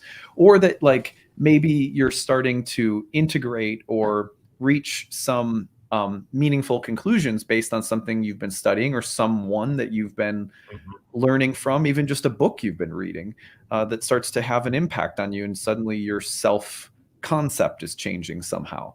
Those are the kinds of, a philosophy that changes your life, a class that changes your life, something like that. You're going to find many of the truths we cling to depend greatly on our own point of view. I just had to bring Obi-Wan Kenobi into it. Sorry, it had to happen. We haven't mentioned Star Wars once. I'm trying to pick up some slack here. Yeah. Not an episode without Star Wars appearing is like it's not complete. It's like an episode without the big circle, Exactly. All right, we've got what Cancer rising. So for Cancers, we've got to go with the full moon on January 6th in your home sign. Here's the thing. For me, I think that the Mars turning direct in your 12th house just after a full moon in your first is really, it's very significant. I want to say, before I dive into my thoughts on that you have activity happening in a couple different places in your chart this month. At the very beginning of the month, like a Venus-Pluto conjunction in your 7th house of love and relationships. Like, wow, that's a big one. So you could see some action around love and relationships at the very beginning of the month. Jupiter's just entered your 10th house of career in December. So you might be still feeling the intensity of Jupiter, like, sort of igniting change and kind of putting down the stake of a cardinal sign, and being like, all right, let's go, let's start something. So, 10th and 7th are kind of rocking for Cancers right now. But I'm looking at that full moon and then Mars, the first half of the month, Mars turning direct. And I'm thinking you are reaching a place of emotional clarity after maybe dealing with a lot of back and forth, a lot of confusion, a lot of turmoil, a lot of inner debate with Mars retrograde in Gemini in the 12th. And I think the full moon in Cancer in the first for Cancers is going to bring clarity. It's going to bring a sense of I am content, I'm happy, I'm empowered, I feel clear. That's what a full moon in your own sign in the first house should do. It should give you a feeling of empowerment. And then Mars turns direct in the 12th. And I think that could start to clear the cobwebs if you've been dealing with a lot of mental and emotional turmoil since late October, maybe specifically involving family members or children or marriage or things that are more personal. You know, maybe they're relationships like friendships or something, but I think of more intensely personal, emotional, internal dynamics that have been a source of turmoil or stress that are starting to come clear. And that would be, again, specifically from January, what did I say, the 6th, when we've got the full moon in Cancer, all the way to Mars direct between the 12th and the 12th. No, is it the 11th and the 12th? It's right about there. Yeah. So it's like the 11th and 12th. Yeah, 11th and 12th. Really, you know, I love this full moon in your first house, Cancer rising. I really like this because I think it illuminates too with what can feel like, you know, Venus is going to go through, and again, you can see this more if you go back and watch the general ideas we did for the month. Venus goes through the conjunction of Pluto, then a square to Uranus, and a conjunction of Saturn, finally winds up at the end of the month in Pisces. And there can be, because this is, you know, starting in your 7th house, there can be some relational understandings, things that come up from the surface. And Mars retrograde in your 12th house, the same sort of idea, like things that are revealed or things that come to the surface or that are suddenly brought into the light of day. The full moon, I think, in your first house will ask you a little bit like shining a light on what feels most natural to you as a Cancer rising, you know, and this would depend on where your moon is in the chart. So I'm not going to go crazy on this, but like that you feel nurtured, you feel cared for, in your body feel safe. You feel like you can go back into a place that feels comfortable, even when there might appear to be a lot of dipping and diving and changing and subsurface stuff coming to the surface around you for the beginning of the month. Yeah. Yeah, that's nicely said. Again, it's like it's sort of hard to pick for Cancers because you do have that really potent Venus-Pluto conjunction at the beginning of the month in the 7th house.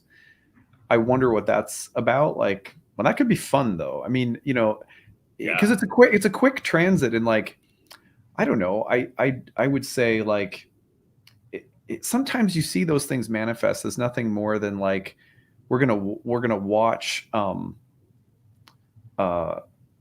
God. What was the transit that I was just? The moon was in Aquarius just recently, just a couple of days ago. And it was, no. The moon was in Capricorn conjoining Pluto. And we watched Moon Age Daydream, the David Bowie documentary. Have you seen? Oh yeah. No, I haven't seen that. It was awesome. Like I really liked it. But what I found so interesting was that I'm like, this is astrology. Like, what's going on right now? And I looked, and the moon was conjoining Pluto in Capricorn, and David Bowie was born with a couple planets in Capricorn in the 12th house, right? So effectively, like, so sometimes, I mean, it's stupid, but like sometimes Venus will conjoin Capricorn, Pluto, and like you'll just watch a movie that'll somehow reflect the themes of Venus and Pluto in Capricorn. It'll be like a murder mystery where the two lovers kill each other or something. You know what I mean? Like, so, but watch for that at the beginning of the month, because for Cancers, the Venus-Pluto dynamic is maybe the dark horse for transit of the month, if not, I think, the ones that we're talking about. Okay, so let's move on.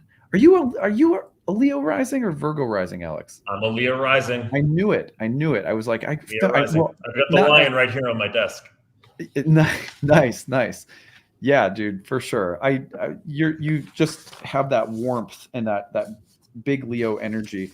So let's see.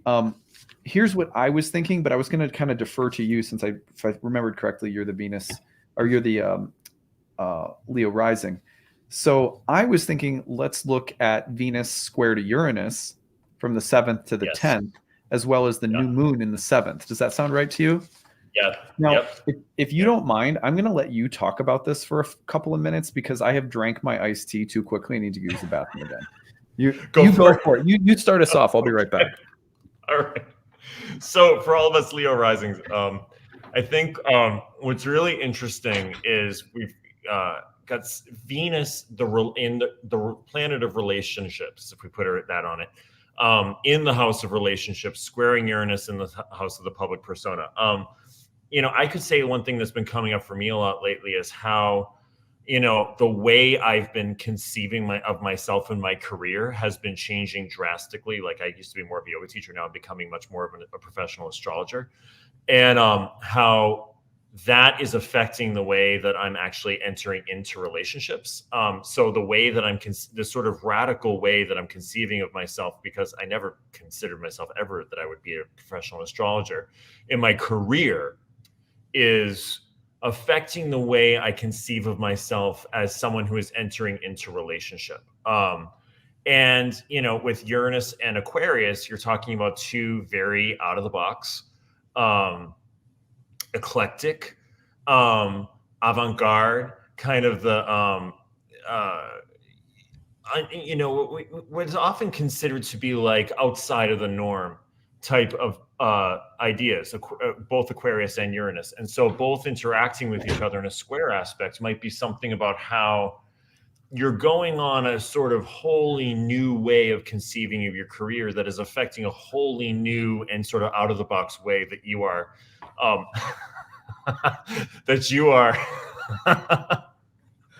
you're going into in relationship. I took over the Elenbaas YouTube for the day. What of it? I'm drinking my tea too. I'll need my moment. Don't worry. Yeah. Oh, Leo rising. Yeah. Yeah. Thank you, Adam, for saying I bring the warmth. I also bring the drama on a bad day. So I fully own that part of my personality too. Well, I mean, no, go ahead. No, I was just talking about how, the way I was talking about how I've been moving from being more of a yoga teacher to a professional astrologer and medium into it now. And how that's been Uranus in my 10th house, and squaring Venus, I think, has gone a long way. Just squaring my 7th house in general, how I come into relationship, how I go on dates, how I present myself to other people, has gone through a radical shift. And that was just kind of going with those ideas. Yeah. I mean, that's great. I like that a lot, because I think one of the things, remember this month, your ruling planet as a Leo is the sun, who will also be moving into Aquarius later in January. To me, when you see Venus going through this house, hitting Uranus in the 10th, okay, let's just say one of the things that is important to a Leo on an archetypal level, you think about the sun and its rulership over the sign of Leo coming in the middle of summer, as the light is dying, but it's also the middle of summer. This is, in a sense, like you could say it's like being an adult in some ways. You're in your prime, but you're also now closer to death than you are, birth.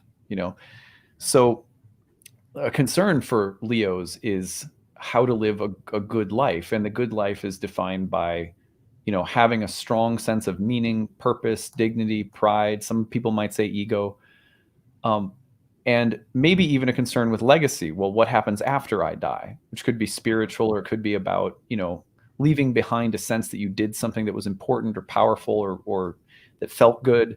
And these are usually a big concern for Leo, but along with it comes the need to be seen and liked by others. It's Saturn in Aquarius is much less inclined to care what other people think, and is more likely to stand outside the city wall in some way. And they may still like to be seen or noticed, but it is more likely to be as an outsider or as someone who is different in some way.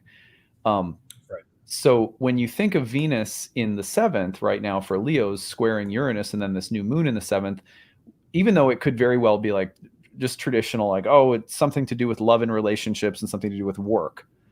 Another way of looking at it would be to say that, like, as you were saying, Alex, with your shift in professional identity, it's a big risk for a Leo to be like, guess what, guys? I'm a psychic fortune teller. I'm not a yoga teacher. Yoga teachers are Oh my like very God, you have no idea. it's very respectable, right? You know, I mean, I know this because when we owned a yoga studio for 10 years and people would say, what do you do for a living? My wife and I, even though she's also an herbalist and I'm an astrologer, we would say we own a yoga studio because everyone is like, oh, wow. Oh, that's really cool. You know, but if you say, well, I'm an astrologer, they'd be like, oh, like, you know, it's immediate, like awkward silence. I don't believe in that kind of thing, but I'm not going to tell you, you know, you're crazy. They look at you like you're somewhere between like serial killer and tax auditor. It's like, you do what? Exactly. But the thing is too, you also do find more and more though. I will say, people are like, oh, that's cool. Tell me more about that. I think with younger people they do, but like you come out of it, especially in Boston. Like that's how people know me. I've been fairly public as a yoga teacher for a long time, and so it's been really interesting to go through that shift. Yeah. And I still do teach yoga too, you know, so it is still something I'll always do that, but it's just that identity shift and how I'm relating, you know. Yeah, well, and so if you think about Venus and Saturn and the new moon in that 7th, but all square to Uranus in the 10th, it's almost as though there's, you know, because we tend to project whatever's in the 7th house, we tend to easily project or identify in partners or other people, you know, and even though it's a part of us too. So if there's an Aquarian part of you as a Leo, right, and a Uranian part of you, you know, so it's almost as though it's about stepping outside of your comfort zone socially with the way you present or the way you show up. Maybe that's your public reputation, but I think that that's one way of reading that. It falls in line perfectly with what you were saying, which is not so much, okay, look to the place of relationships and career, and maybe, you know, you get a new job and you get a new partner, or there'll be activity in both that are somehow related. That's like, you know, 1A, right? But 1B, I think, or maybe even right next to 1A, like slash, would be that you're going through some significant, you're taking some risks in terms of how you show up socially and publicly. Amen. Amen. Yeah. Amen. You know, Saturn and Aquarius and Uranus and Uranus, one of the things they share very strongly, Adam, is a healthy middle finger when necessary. Yeah. Like a healthy, like, I don't really give a shit what you think. And you're right, for Leos, and especially ruled by, you know, Jupiter, it's my sun ruled by Jupiter, it can be very concerning. Like, oh God, now it's just like, no, this is what I do. I love it. I'm in love with it, you know, that sort of idea. Yeah, exactly. Yeah. It's good for Leos to always, you don't want a Leo to like suddenly become an Aquarius, like, but you do need transits where you become aware of the fact that you're, if it's your sun or your rising, the opposite sign is always a potential unconscious shadow, you know, and so getting to know that part of your, like, it's like you can't really be a Leo until you get to know your Aquarius, sort of thing. It's like you can't be the king unless you can go be the hermit for a couple days on the edge of town. And conversely for Aquarius, you can't, you know, you want to sometimes be the hermit at the edge of town that comes into town and plays pinochle every weekend or something. You know, it's like, it's just like, dude, if that's the picture of your retirement that I'm going to keep in my head forever now. When Alex retires, he's going to play pinochle. Oh, it's totally good. I can just see it. I'm going to be like, hey, I'm here. Is the pinochle game happening or what? Pinochle game happening. I'm only coming on my hut for one day and then I'm going back. I don't even know what pinochle is. I know it's a card game, right? It's a card game I used to play years ago with my grandmother. I used to kind of watch her play. There's definitely a grandma involved when pinocles. Like, yeah. Oh yeah. Oh yeah. Yeah. The grandmas like come flocking out of their houses if someone mentions the word pinochle. Oh, I'm just kidding. Fun. My grandma played pinochle. I know for a fact that she did, because as soon as you said that, I was like, yeah, my grandmother played pinochle. Yeah. All right. Anyway. I love this. That's a good one. All right. Let's go. So we're on Virgo rising now. I know. That one cracked me up. So, okay. How about Mars turning direct in your career house for one? I think that's definitely a big one. And what other one did I have for you? Let's see. No, there wasn't. Sorry, guys. Give me just a second. Yeah. So, okay. So here's what I did. I did the same two that we did earlier with Cancers. The full moon, excuse me, is the first one is the full moon in your 11th, followed by Mars turning direct in your 10th. So this is between January 6th and say January 12th. It's about a period of a week this month that I think is probably pretty important for Virgo risings. So for example, this is an interesting, like I can give you an example actually from my daughter's birth chart that I think is really interesting because, well, anyway, I'll just tell you the story. So my daughter is having trouble articulating certain sounds, like certain letters. She's great in school. She's, really social, communicative, not embarrassed to speak at all, but she's having trouble articulating a few letters. And we're like, just let it develop naturally, whatever. But we got some feedback where it was like, she might need a little extra help. We're like, okay, cool. So she will start work with it's not like a speech. I don't know what they're called. It's like a speech teacher. Maybe maybe they are called speech therapists. But so it's someone who's going to be sitting down with her and helping her learn like her R's and her W's and some things like that. So what I found really interesting was that one of the reasons that this came up is that her friends are starting to be able to enunciate those things and she can't, right? So there's some social feeling of like, I want to be able to, she's expressed feeling socially a little bit embarrassed about that. And we talked to her teacher and blah, blah, blah. So this is what we're doing. Well, she's going to be starting it on the 6th. And so she'll have her first week of like playing these games and learning to enunciate certain letters with this person between the 6th and the 12th. I thought that was really fascinating for like how someone asked earlier, how could you see this showing up in a little person's chart, like your kid? So here's an example for that person that asked the question. So my daughter's chart, Mars in Gemini in the 10th house, because she's a Virgo rising, will turn direct just after that full moon in Cancer. And she's probably going to go through something of a social transformation as she starts getting some help in enunciating and speaking with something that has been frustrating for her. So during this period of Mars retrograde in her 10th, she expressed frustration over speech and the social ramifications. We're getting her a little teacher to help her. I don't think it's a little teacher. I don't know why I said that. It's a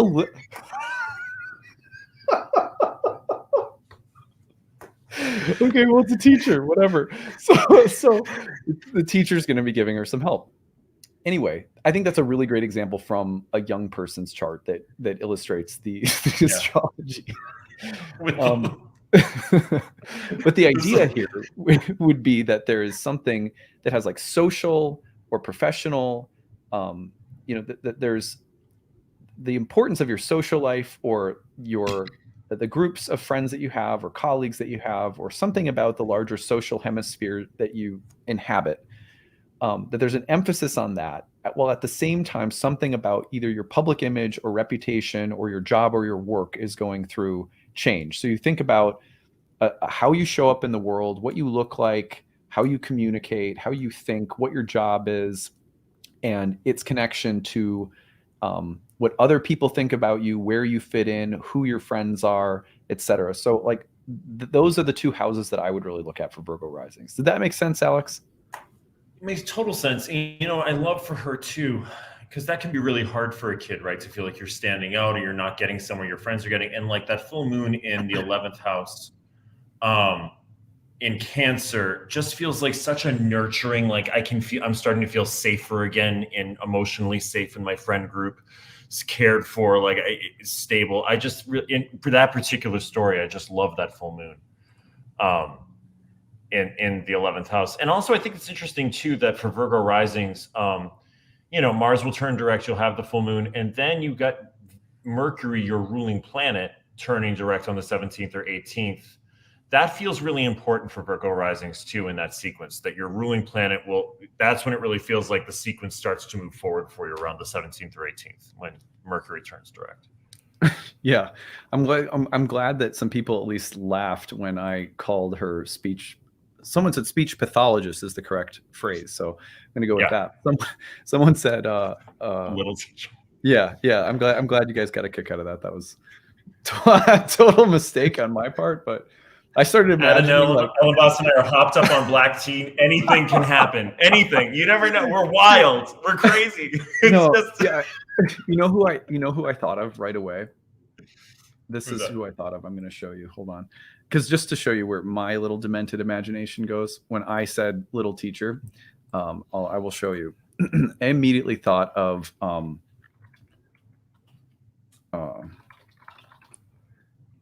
this guy from freaking Twin Peaks. Did you ever see Twin Peaks? Oh my God, with Kyle MacLachlan, Laura Palmer. Yes, exactly. So I could not help but think, like, immediately when I said it, the reason I cracked up. See, this is what people don't realize. People always ask me, like, how you seem to crack yourself up a lot. It's not that I think that I'm so funny. It's that usually what happens when I say something is images pop into my mind that are like really fast. I have Mars and Gemini, so I think that's part of it. They just pop into my head really rapidly, and it's like my subconscious has like a little stand-up comedian that as soon as I say something stupid will put a crazy image in my head that then makes me crack up. And so this is what my mind conjured up. As soon as I said little teacher, I started thinking about the like creepy dude from Twin Peaks who was like tap dancing in hell. Do you remember that guy? So that was what popped into my head. That's why I started laughing so hard. So yeah. Of any image, I would imagine it was not that one, but that's amazing. I love that. That's exactly. There would be like and he was like kind of like a wise goblin, I guess. Like what his role was in Twin Peaks. No one fucking knows what Twin Peaks was about anyway. So no. The second season of that show, I remember like in the second season, halfway through being like, what? It just felt like it was constant. Like it was like Neptune took over the whole show, and just like, I don't know, man. This is just yeah. We have gone off the rails, guys. I'm really sorry. We've been doing astrology for the last 10 hours with black tea. Oh my God. Well, you know what's really helpful though is like I spend a lot of time in my classes talking about how important it is to have a really super imagistic connection to astrology, because when you're reading for people, as someone just said here, who is it that just said this? Rena said, I get it, because when explaining astrology and what people look like, well, the connection to that would just be that so many times when I'm trying to think of how to describe a transit to someone in a reading, let's say, it's the images that pop into my head. Right. Which is why it's really important, if you're into astrology, to pay attention to small transits and how they show up in something stupid like the movie you're watching, because that's where you get that data bank. Like you build the data bank that way. For sure. Okay. For sure. Yeah. Season 2 of Twin Peaks was like, all right, I loved season 1. Season 2, I felt like this is like an acid trip gone terribly bad. Like this is not, I can't follow this. It was just like, it felt like Neptune took over. It's just like, we're swimming through what? Huh? What? Like the whole time. But I think that's true too, Adam, about like images. I just want to say like that I always ask before reading, I ask the archetypes to speak clearly through me. Speak your language, and they always show up as an image or a representation or an idea. And that's also goes to what you teach so well, which is astrology is divination. You're divining meaning from abstract to specific, taking from the abstract to the specific. Yeah. Well, it's like, and I've used this example before. I think maybe even we've talked about it before, where I had a former student of mine who kept movie stubs. Did I tell you about that? Oh yeah. And would use those as the draw them like a tarot. Yeah. And because they were filled with so many images. And she would, the movie would conjure up an image that she knew would be intuitively appropriate for what the person was asking about. I mean, that's how divination works. It's this weird, it's like this weird neural superhighway, networked superhighway of associated images. And the symbols are really just lightning rods that are connecting the different types of images together, like one mandala to another. And then you're sort of drawing on that to describe things or, anyway. Okay. So Now we're getting so Twin Peaks that we've lost track of Libra, who is next. All right. So Libra, full moon in Cancer in your 10th house. That's going to be a big one for you on the 6th. That's an angular house. So on the 6th of January, here, let me just back it up a little bit so we can see this. So for Libra, Libra rising, here we go. All right, there we are. Should be able to see it now. It's a little crooked. Let's try it again. So there's the full moon. That's on the 6th, and I think that's a pretty significant one. I think the other thing that stands out to me, let me get my drawer here, is going to be the new moon in Aquarius. So the moon cycle, again, to me this month is a big deal. One of the reasons for that is that Venus is your ruling planet. So whether it's Venus making the square to Uranus or Venus's conjunction with Saturn or the new moon, I think it's all very 5th house based for Librans this month. And then I would give secondary importance to that full moon in Cancer on the 6th. I'm going to let you talk first since I'm just babbling at this point. So you go ahead. Still trying to figure out who got Laura Palmer. Yeah, exactly. Well, I would say, for Libra risings, you have this new moon in your 5th house, related to, I would say is to look, is your career providing you with the ability to showcase creativity? Is it allowing you to generate and sort of bring inception to things that are beautiful and Venus-like? Venus is in her joy in the 5th house. It relates a lot to Venus.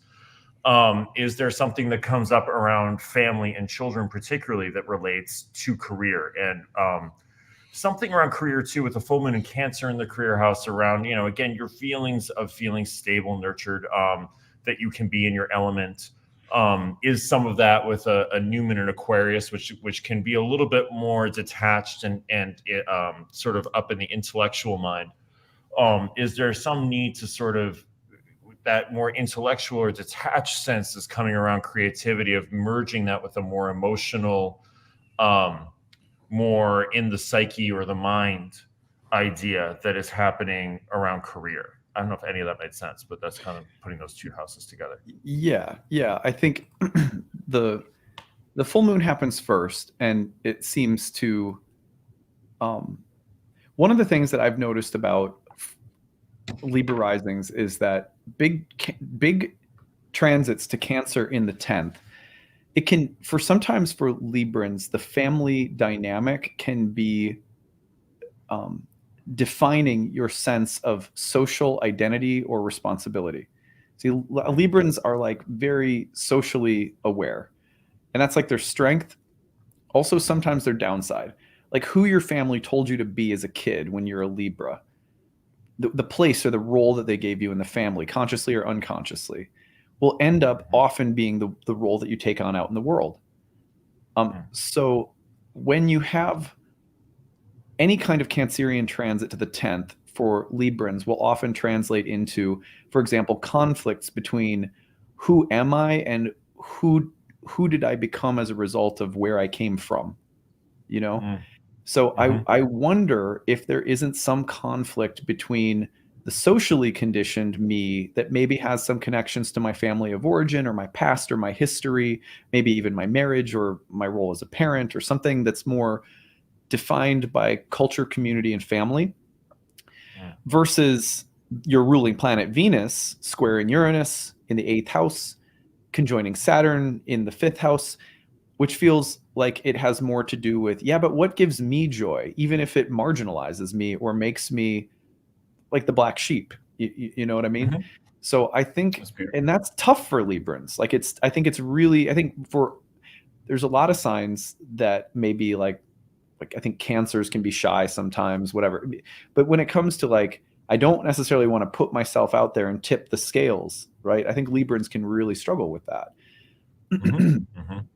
But I wonder if this isn't a month where you are facing, you're kind of confronting who people think you ought to be, maybe based on the culture you grew up in or expectations around family, and it's the things that are inherited, like Cancer, full moon in the 10th, that then amplifies this feeling of, screw it, I need to do something different, with Venus in the 5th, squaring Uranus, hitting Saturn, and so forth.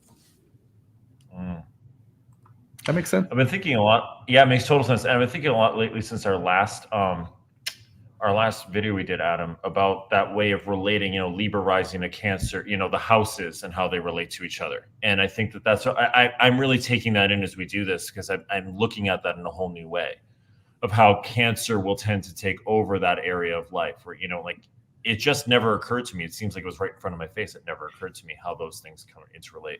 Yeah, exactly. It's sometimes, especially with the angles, every set of angles is really like a complete puzzle, right? So, let's go into Scorpio rising, and we can maybe work this with Scorpio a little bit.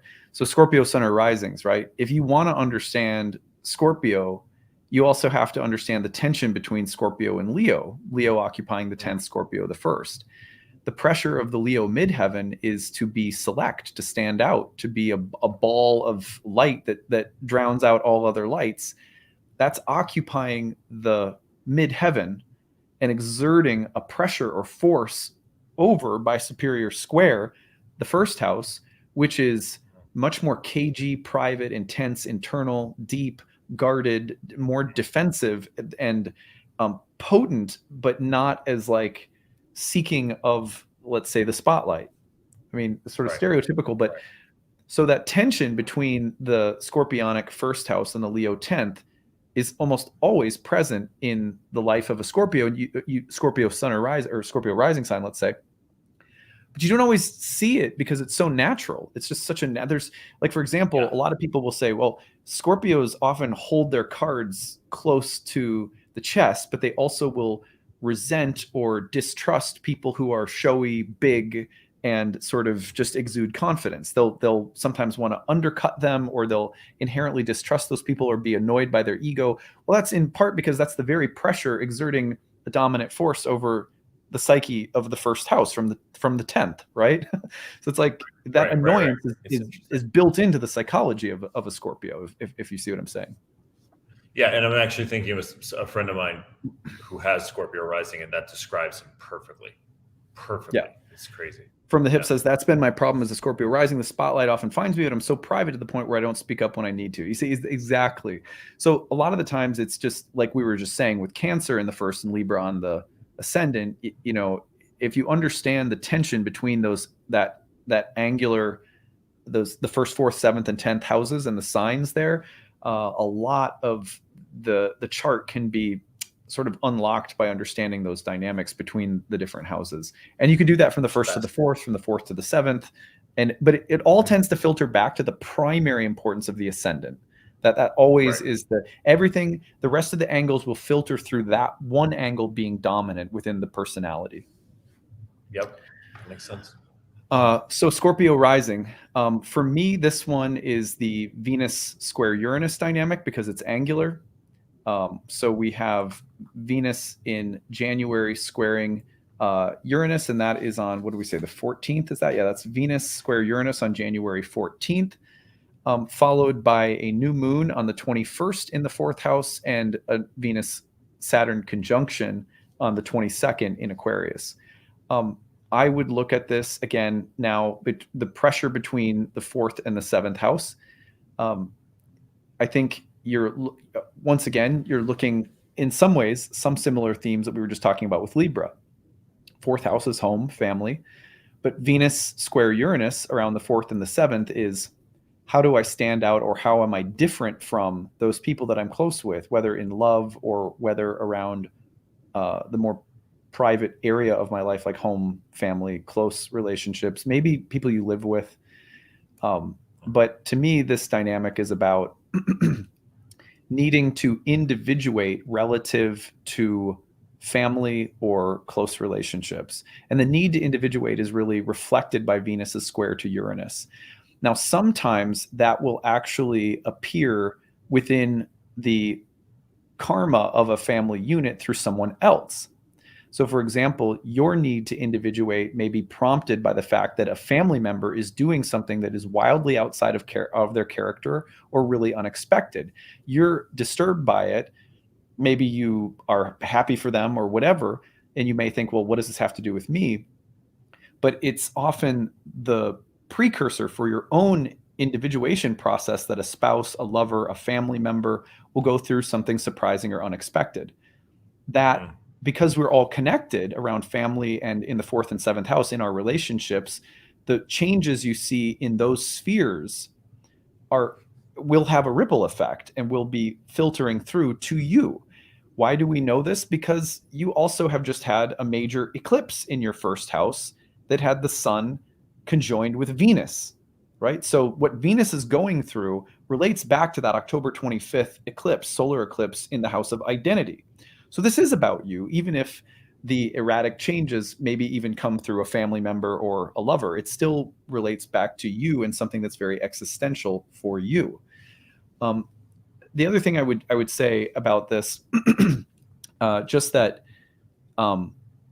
this is the kind of thing where you might see a breakup or moving out where you've been living with someone, like just that sort of sudden need to be free or break free from family or relationship patterns that aren't healthy is like a textbook thing with this transit. But yeah, those are the main things I have to say. What about you, Alex?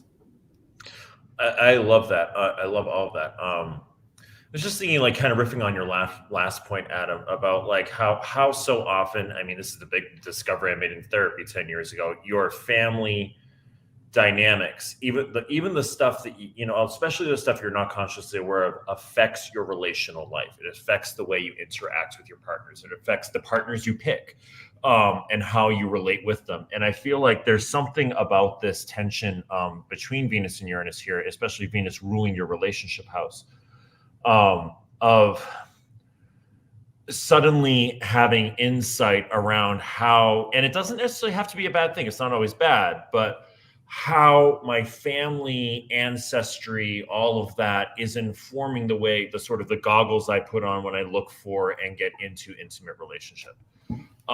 And then, you know, Uranus often brings you the, oh, that's it, or oh shit, that's kind of the more psychological angle I would go with, just riffing off your points, Adam. Yeah, totally. Yeah, those are great follow-ups. Let's go ahead and go to Sagittarius. So for Sag, we're going to Mars turning direct, and we're also going to go to the full moon in Cancer. So the full moon in Cancer lands in your 8th house. And then shortly after, that's on the 6th. And then shortly after, around the 11th and 12th, Mars turns direct. Now, I see these two as really intimately connected for Sages. The way that I would put this is that you've been going through a process for a while that's focused on the house of love and relationships, or the social sphere of your life, how you love, who you love, maybe the kinds of conflicts that you've been having, the really important ones. Mars in the 7th, sometimes people will think, oh my God, I'm going to get in a fight with someone I love. You know, sometimes the best things that ever happen to relationships are those meaningful fights that you get in where underlying, you know, differences and different values have to come up and have to find a way of like reconciling. So whatever you've been going through in the house of love and relationships, it could also, by the way, be related to something a spouse or partner has been going through. It doesn't have to be that the relationship itself has been going through something. Sometimes a spouse is changing jobs or whatever.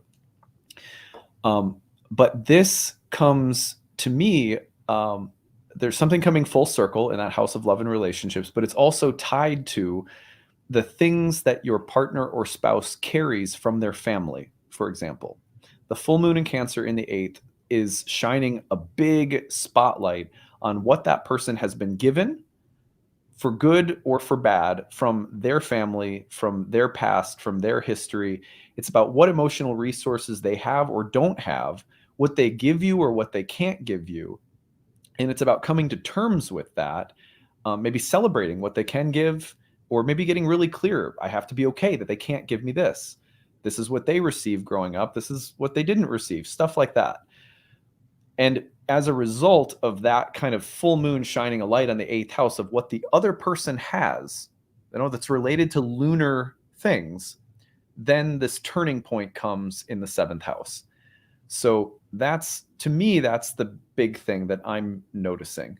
It's also about, maybe there's something there around conflicts that I could see. For example, I love you, but I can't have your parents as my in-laws. You know what I mean? Like, it could be something like that, or it could be something about feeling rejected by a spouse or partner's family, or, but I think it's family, emotional, historical, ancestral stuff, and relational stuff coming together. And it might be about who has what to give, and what you can and can't give, what's shared and what can't be shared on any level, emotionally, financially, and how that's affecting a major turning point in relationships.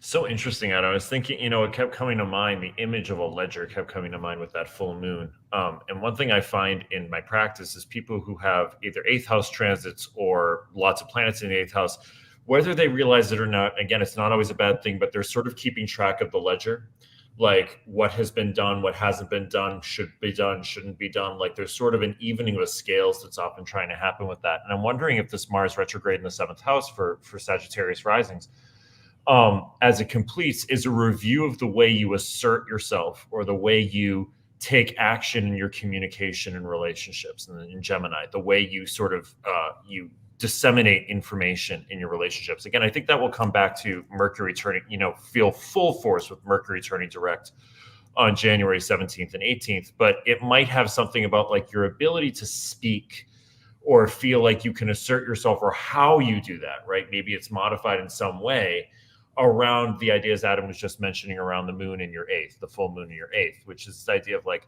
what's coming into you from your spouse, from other people, from significance, from their family, even, maybe even a previous marriage with the moon in the 8th house too. Connected, but sort of peripherally, the Venus, well, there it is. Seriously. You know what I want really bad? I really want a sound effect where I can start playing Ode to Joy. Like as soon as the arrow comes up, Ode to Joy should just start blasting, You got to add that to the program. I don't think you can use this program until they add the sound effects. Exactly. I was thinking of the Jaws theme. Yeah, dude. That's perfect. Yeah, that's awesome. All right. Well, so the other thing I was going to say peripherally, you have Venus. Oh, there it's coming back. Nope, it's so funny. It's like it's got a mind of its own. I will literally change the font size, and then I'll do it, and it'll come back. It'll be like, "Screw you! I'm not going away," and you have no idea why. You don't. Maybe I'll go away next time. Maybe I won't. We'll just find out. Tune in next week. So, all right. So we got Venus. Well, Venus squaring Uranus from the 3rd house. It makes me wonder, with the emphasis on Cancer in the 8th too, you just think about family karma around marriage, broadly speaking, including siblings. So like, it wouldn't surprise me to see a Sag rising go through something where, for example, their partner's sister dies, or their partner's sibling goes through a divorce, or maybe your own sibling goes through a divorce. Because what you're doing is sometimes it's just like marriage, death and family karma, siblings and sudden changes, and you're just sort of putting all of them together. And it really is that simple sometimes. We overthink things instead of just letting simple associations and like keywords just sort of snap into place.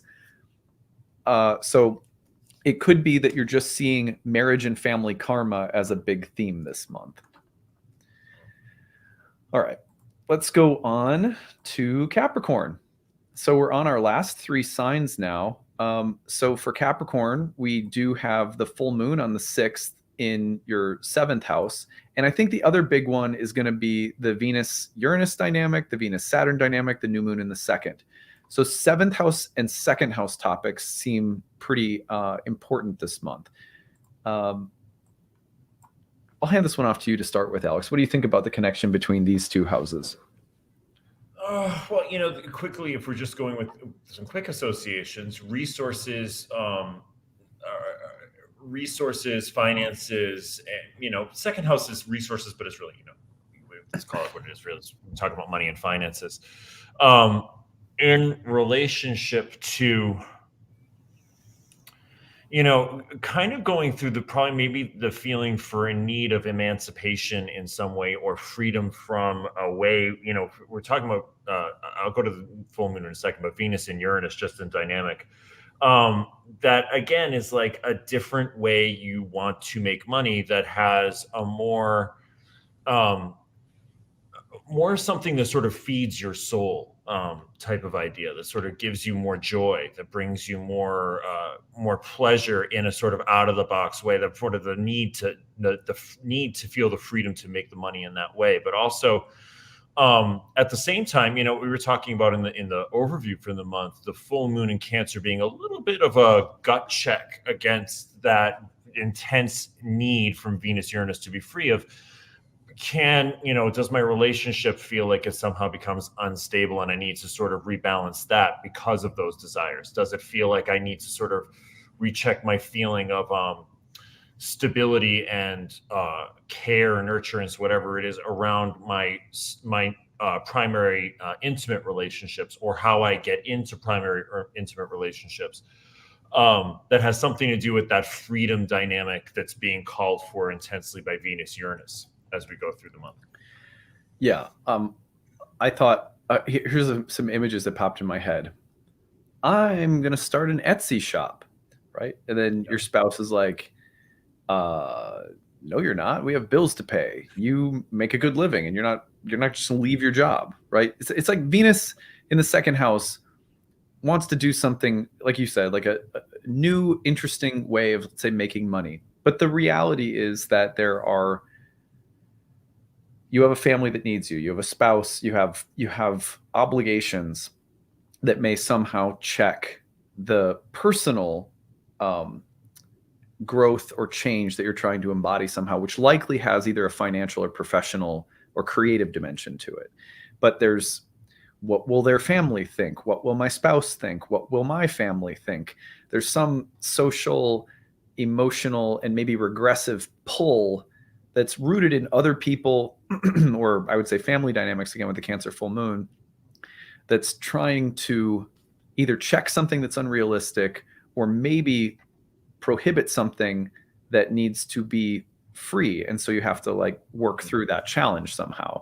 Though that's what I would say. I mean, the other thing that comes to my mind, I guess, would be some kind of so like the image of people going through a divorce and reaching an agreement to divide assets. So it's like this moment of karmic breakthrough around things and people that you're bonded to, and separating things that have been joined. Does that make sense? Mm-hmm. Mm-hmm. Totally. Yeah. Totally. Yeah. So I think that full moon in Cancer may feel a little annoying to the Venus-Uranus dynamic, because it'll feel like it's coming from other people, but it's something to listen to. Yeah, that's my intuition on that too. It's something to listen to. Yeah. Yeah, that's a really good point. It is something. It like as a Cancer myself, sometimes as Cancers, I think we can feel like we're the only ones looking out for your best interest here, Yeah. and sometimes you do need to listen to the Cancers in your life who are like, you're leaking life force energy because you're not being good to yourself. Right. Cancers are often really aware of that. The sneaky thing about Cancers, though, is that, you have to be careful with what a Cancer is trying to provide you with, like, let me just help you with this, is often really about something that they're giving themselves. It's like like a mom, I remember the point in high school where my mom would be like, well, don't you just want to stay in and let me do X, Y, and Z, which she knew were like my favorite food or, you know, something. And I'd be like, I see your tricks, lady. You know, I'm 15 now. Screw you. You know, so No, I want to go out and smoke a joint with my friends. Make me dinner tomorrow. Yeah, Emotional totally. police. Yeah. Yeah. I feel like my greatest weapon is my guilt trip I feel like that's going to be like, I'm really with my kids anyway, you know, like as a parent, like I'm pretty good. I'm pretty good with the guilt trip weapon. I've got that. I think it's a Cancer thing. Yeah. All right. I've seen that with a friend, a couple I know downtown who has one's a Cancer, and I've seen that come out. It's amazing. It's like, okay. Dude. Okay. So my grandma was born on July 16th, which is, I was also born on July 16th. So I was born on my grandmother's birthday. And it's just so funny, the difference between, well, she has a lot of differences in her chart too. But when I was visiting my grandparents one summer with my buddy, we went home and like they had a really cool place because they had like 80 acres of land, and they were like old school, you know, and they had like a cabin in the back 40 acres. And my friend and I would stay out in the cabin, and we could basically do what we wanted, which is why we went there during the summer, you know. So my parents, they were very loose in terms of what we did. So one night we go out and my grandma says, be back for dinner at like 5:30 or whatever. And this is like, every time that I think of her as a Cancer, I think of this moment. We came back at 6. We were just late. We walk into the kitchen and she was standing there, you know. It was like summer, and you know, it was like, you know, sun had set or whatever, and it was setting, you know. It was just this picture perfect scene.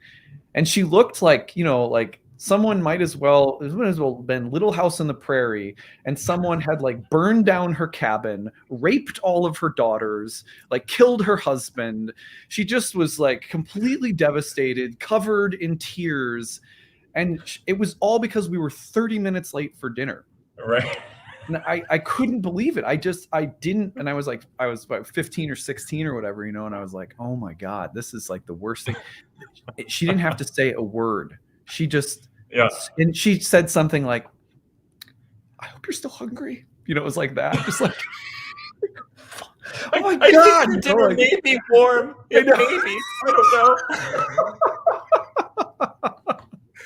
You might catch pneumonia now that you're eating cold food, but what can I do? Exactly. I'm Sicilian. I know this routine really well. I know how to do this. Oh my God. I'm not even a Cancer. I'm just Italian. But that's a great image. That's such a great Cancer image too, Adam. Yeah, I know. Yeah. All right. So Aquarius rising. We're going to get through this.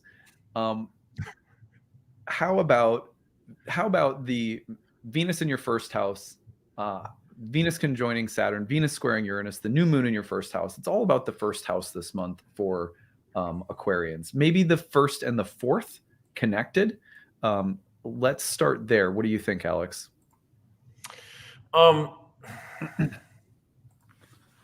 You know, I think if we're going back to this idea of how the house, I'm looking at like the first house exerting by superior position to the fourth house, your sense of self, which, you know, for an Aquarius, it depends on factors in the chart, but usually Aquarians are sort of like I'm good with who I am as my individual, amazing, crazy, eclectic self. And I mean that in the best sense of the word.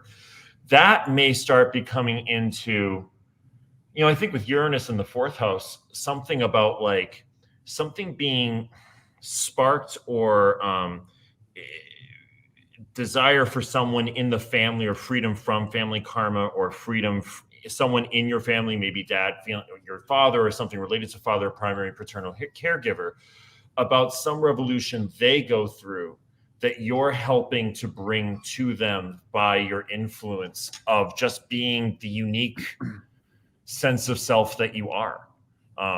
That's where I can bring that one right now. It's a really, I think it's interesting with the first house now exerting its sort of influence on the fourth for Aquarius risings.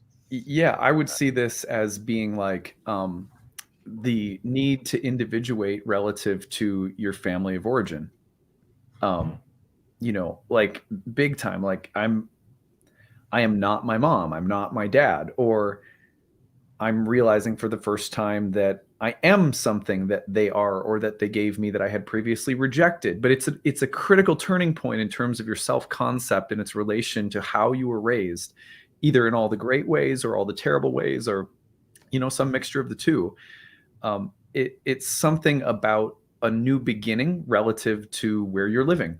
It's like I'm changing and so I'm moving, or could be something about what provides you with a stable sense of identity and psychic security or groundedness. And this may be a month where the way that you create that sense of security for yourself is going through an adjustment. So it may actually be not the most stable period, right? Because especially with Venus square Uranus, you don't exactly see a stable picture. But it's like moving. Moving is one of the most stressful things, I think. It was like a list, and it was like, this, and at the top of the list for things that stress people out the most was moving. So sometimes psychically we move. We don't. Sometimes it's a physical move with a connection between the first and the fourth, like this. But other times it's a psychic. It's like you're changing residence psychically somehow, and there can be something very destabilizing about that. For example, I have noticed that many times when you see something like this, a first fourth house square, especially with Venus in the first, and around the new year, of course, people will diet. They'll go to the gym. And this is a real thing. It's called newbie gains. And they talk about this in gym culture a lot. People go to the gym, and if they hit it hard and they hit their diet right, like they're counting their macros or whatever, and they hit their diet right, and they're working out regularly, let's say 5 days a week, you'll see a lot of gains really, really quickly. Meaning you'll burn a lot of fat off, your body fat percentage will drop, you'll put on muscle. And as someone who's gone through a little bit of that, not that I'm like anything special, but just that I've gone through something like that myself, you have to adjust your whole sense of who you are rather quickly. And even though you're excited about it, it's still a holy shit moment, because you physically transformed very quickly, and a lot of psychic weight may be dropped really quickly. And even though that's positive and liberating, it can still spin you out. It's very similar to, like, in yoga, this too. You want to be careful telling students of yoga not to go on really intense elimination cleanses or diets where they only drink juice for 20 days or something. One of the reasons being that there's just a really high percentage or a really high rate of people who will, swing in the opposite direction right afterward, and then feel worse than they did to begin with. So I think you have to be a little bit careful of those extremes if you're an Aquarius this month, in terms of a powerful, positive breakthrough personally, psychologically, maybe related to home or family, or just your psychic roots. Looks good, but it could be a little destabilizing as well. And you want to be careful that it doesn't turn into like a seesaw type of thing of extremes, I would think. That's awesome, Adam. I love that. Just to riff off that is to say, sometimes with Uranus in the fourth house, that's revelations or a sudden understanding about your family that, I found this as I get older, like things I thought were true, I discover really weren't true, or things I had thought were the way they were in my story or narrative of my family actually weren't true. And it does take a minute to sort of like tailor the new psychic or the identity that you wear to now conform to the truths that you've learned. The sort of like you have to go to the tailor in your psyche and have the suit that you wear, your identity retailored, because you have, for Aquarius risings, I can see that being something maybe that you discover or is suddenly revealed, or sudden insight you get that relates back to your ancestry, which forms so much of our identity without really realizing it. It does. I thought this comment was interesting, Alex, which is, this person said, I need to be more present at home. For an Aquarius, the breakthrough very well could be that you feel more grounded or present, because sometimes Aquarians or any air sign can just live in the mind a little bit more. Sometimes people will say, oh, it's like air signs are dissociated. And I think that's not really the right description most of the time. They have an active life of the mind, and and that's a whole world, and it's just as grounded to be, it's not like ungrounded for a bird to be in the sky. Do you know what I mean? Exactly. So, It's natural. Yeah. but it could be that there's something more earthy that's suddenly pulling you in a different direction than you're used to, which is why I thought that comment about being more present at home coming up while we were talking about this is interesting. I think so too. And I think, since Venus is involved here, it's Venus's sign that Uranus is in. Venus is in your first house. One thing I found that really cuts an Aquarius deeply, and I've seen this in my practice, I've seen with friends who are Aquarians, they're often really trying to help. They're really trying to offer something that will be of benefit and be of benefit to a whole, but it can come across without realizing it as the cerebral detached Saturn, as like, well, we're just going to do this and this is the way. And but they're trying to help. And when they get feedback sometimes that they're being distant or cold, they're like, I'm just trying to help. I'm trying to bring this in. And I think that like Venus there, it's in Venus' sign. I think, Uranus and Venus' sign, there's something about the quality of the goddess coming into this that I think is going to be really, really helpful if that's something that's going on. Yeah, that's well said. I like that. As a family, as my family has a bunch of Aquarians in it, I'm just trying to help here. You know that thing? Yeah. That was a big thing for me over Christmas, believe it or not, was some very, very helpful but very unsolicited Aquarian thoughts. So Yes. anyway, yes. But that's whatever. That's the holiday too, I feel like, for everyone. Yeah. So. Okay, so for Pisces, always our last but not We got to you, Pisces. We got to you. Here. We made it. We love you. Twin peaks and short teachers and all sorts of things. So Venus going through a 12th house trial for Pisceans, but ending up exalted by the end of the month in your home sign. Going through a trial in the 12th house, square to Uranus, conjoined Saturn, new moon in the 12th house. But then at the end of the month, Venus goes into her exaltation in your home sign. To me, this looks like I could see it going one of two ways. One, looking at things that are repressed, specifically Venusian things. What you love, what you crave, what brings you happiness or pleasure, who you love, how you love, relationship dynamics, sex and romance and physical things, and looking at the ways in which those things are problematic, maybe locked up and repressed, maybe you're going to an extreme, drinking, spending too much, maybe your sex drive is out of control. I mean, it could be something like overindulgent or something locked up and repressed. I think those would probably be the two extremes in the 12th house. You have people there, for example, who are traumatized, and like a 12th house Venus transit can be about dealing with childhood sexual abuse. Or on the other hand, it could be about dealing with someone who has a sex addiction, right? It can go like either extreme. So I think you're dealing with Venusian wounds and stuff that's in the unconscious that is of the nature of Venus. There's some breakthroughs, there's some challenges, there's some trials. But by the end, Venus moving into your first house, to me, suggests that you are coming to a healthy, happy, more integrated, aware, and maybe even a healed kind of place. Does that make sense, Alex? Yeah, it makes total sense. I'm kind of going to work backwards a little bit here from that. But Venus, when Venus is exalted, or any planet is exalted, it's sort of, Adam, you describe it often in class like being held up, right? It's being put on high.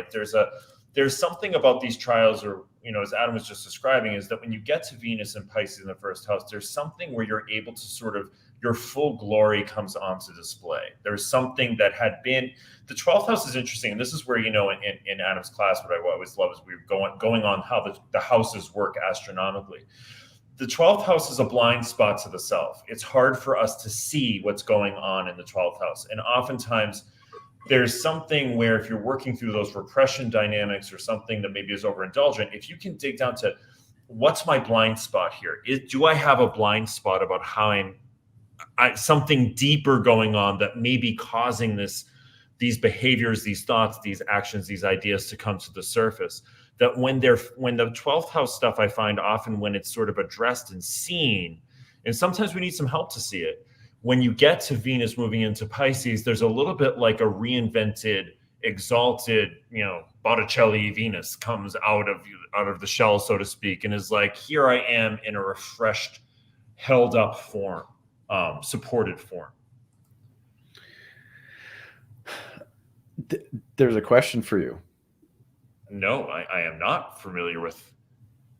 No, I'm not. I know a couple of more Italian Amorosis, one of whom is a pop singer, Vanessa Amorosi, who's on. But, Okay. No, thank you for that. Yeah, I wanted to hear your answer to that one, so I popped it up. Well, I really appreciate what you added in there. And the other thing that I guess I would point to would be fears, like you were saying, kind of like inhibitions and fears. One of the things that's interesting about Venus hitting Uranus in the third house is that sometimes when there's a 12th house, third house square, you'll see that someone's unconscious baggage, whatever it is, they're trying to let go of something, they're doing too much, they need to do more of something they're doing too little of, but it's a blind spot. But the connection to why it's happening or why they're stuck is contained in an influence that's coming from the environment. And that's the third house. And the trigger of the square between the 12th and the 3rd will make someone aware of what it is or who it is in the environment that is at least related to or influencing this thing that's stuck. For example, let's give a simple example in my life. I had a 12th house, 3rd house dynamic when a transit that was very important to me when I was dealing with opiate addiction in my early 20s. And the 12th house, 3rd house connection was quite clearly when I started having a transit through the 12th impacting planets in my 3rd house. I became aware of the fact that it was the restaurant industry itself, as well as the specific restaurant and the staff that I was working with, that were a huge influence upon drinking and doing drugs all the time. Because that's what everyone did after their shift was over, basically. That was a 12th house, 3rd house transit. And I have a Mercury and the sun in the 3rd house. Anyway, so, and at any rate, my point is that Venus going through the 12th house and hitting the square to Uranus in the 3rd for Pisceans, just don't be surprised if whatever the unconscious dynamic is that you're unpacking, which really does look like it's in a much better spot by the end of the month with Venus moving into her exaltation in your 1st house. But just note that someone or something in the environment could be a part of the issue. And maybe a part of the answer or the solution or the breakthrough. But watch for things in the environment around you as well. It's so interesting in the 3rd house being the joy of the moon, and then it's the environment atom too. That's really interesting. Yeah. Eureka. Yeah. Eureka. Well, I'm glad that a few people seem to find that little piece about the 3rd, 12th, helpful. Well, we made it. We got through. This has been a 3-hour live stream where we did the astrology of the month ahead, and we did horoscopes and everything. Alex, thank you so much for being here and just putting in the time to help me with the Kickstarter. You've been just super, super helpful. Don't forget, everybody, as we end here, today is brought to you on part of we still need about 500 backers. So we are doing this in part as a way of saying thank you to everybody, and please do support the Kickstarter. You'll find the link in the description of this video. You will find the link in the live stream right there. If you go to my website, nightlightastrology.com, you can find the link to the Kickstarter at the top of the nightlightastrology.com homepage. There's a link to it. If you want to look at the classes we have on sale and check out what they're all about, check out the course pages. Every one of those classes is 50% off. If you bundle them together, it's more. Come study astrology. It's an amazing thing. If you're someone who listens to astrology a lot, taking a class, especially one you can do at your own pace where there's no pressure to, you can take it as quickly or as slowly as you want. It is an incredible way to deepen your connection to astrology. In my experience, astrology, once you commit a little bit more time, even if it's just going to be a hobby, it changes your life. It's a very powerful, healing subject to learn about. So I really encourage all of you to think about coming and studying, taking advantage of the the program discounts through the Kickstarter, helping us reach our goal to build a donation-based reading clinic so that people who can't afford readings have a service available to them. Thank you again, Alex, for being here. If you want to find more about Alex and his fantastic work, you can find him at alexamorosi.com or on Instagram, Alex Amorosi Healing. And he does really fun Instagram videos on astrology all the time as well. So you can check him out there. You will see the Leo rising come out on my Instagram. That is where Leo rising is, out there. Dude, what's the degree of your ascendant? 15. Yeah, I thought so. I was like, because my natal ascendant ruler is Venus in Leo, and I have so many friends where the vibe that I share with a lot of my close friends and colleagues too, it seems to constellate around, my natal Venus in Leo being like close to your ascendant or on like a planet in Leo that you have or something. Like a lot of my best friend growing up, his moon is on my Venus, right? So I don't know. I always have like all a lot of my tight friends have Leo planets. So yeah, that makes a lot of sense. Yeah. I always enjoy this, Adam. Thank you for having me to do this. And I'm happy I was able to support this for you because you just do such amazing work. And I think we all just appreciate it so much. Oh, thanks, man. Appreciate it. Yeah. Appreciate you. You guys all have a great rest of your day. We will see you again tomorrow with more content. I hope you guys have a great rest of your evening. Take it easy, everyone. Thanks, Alex.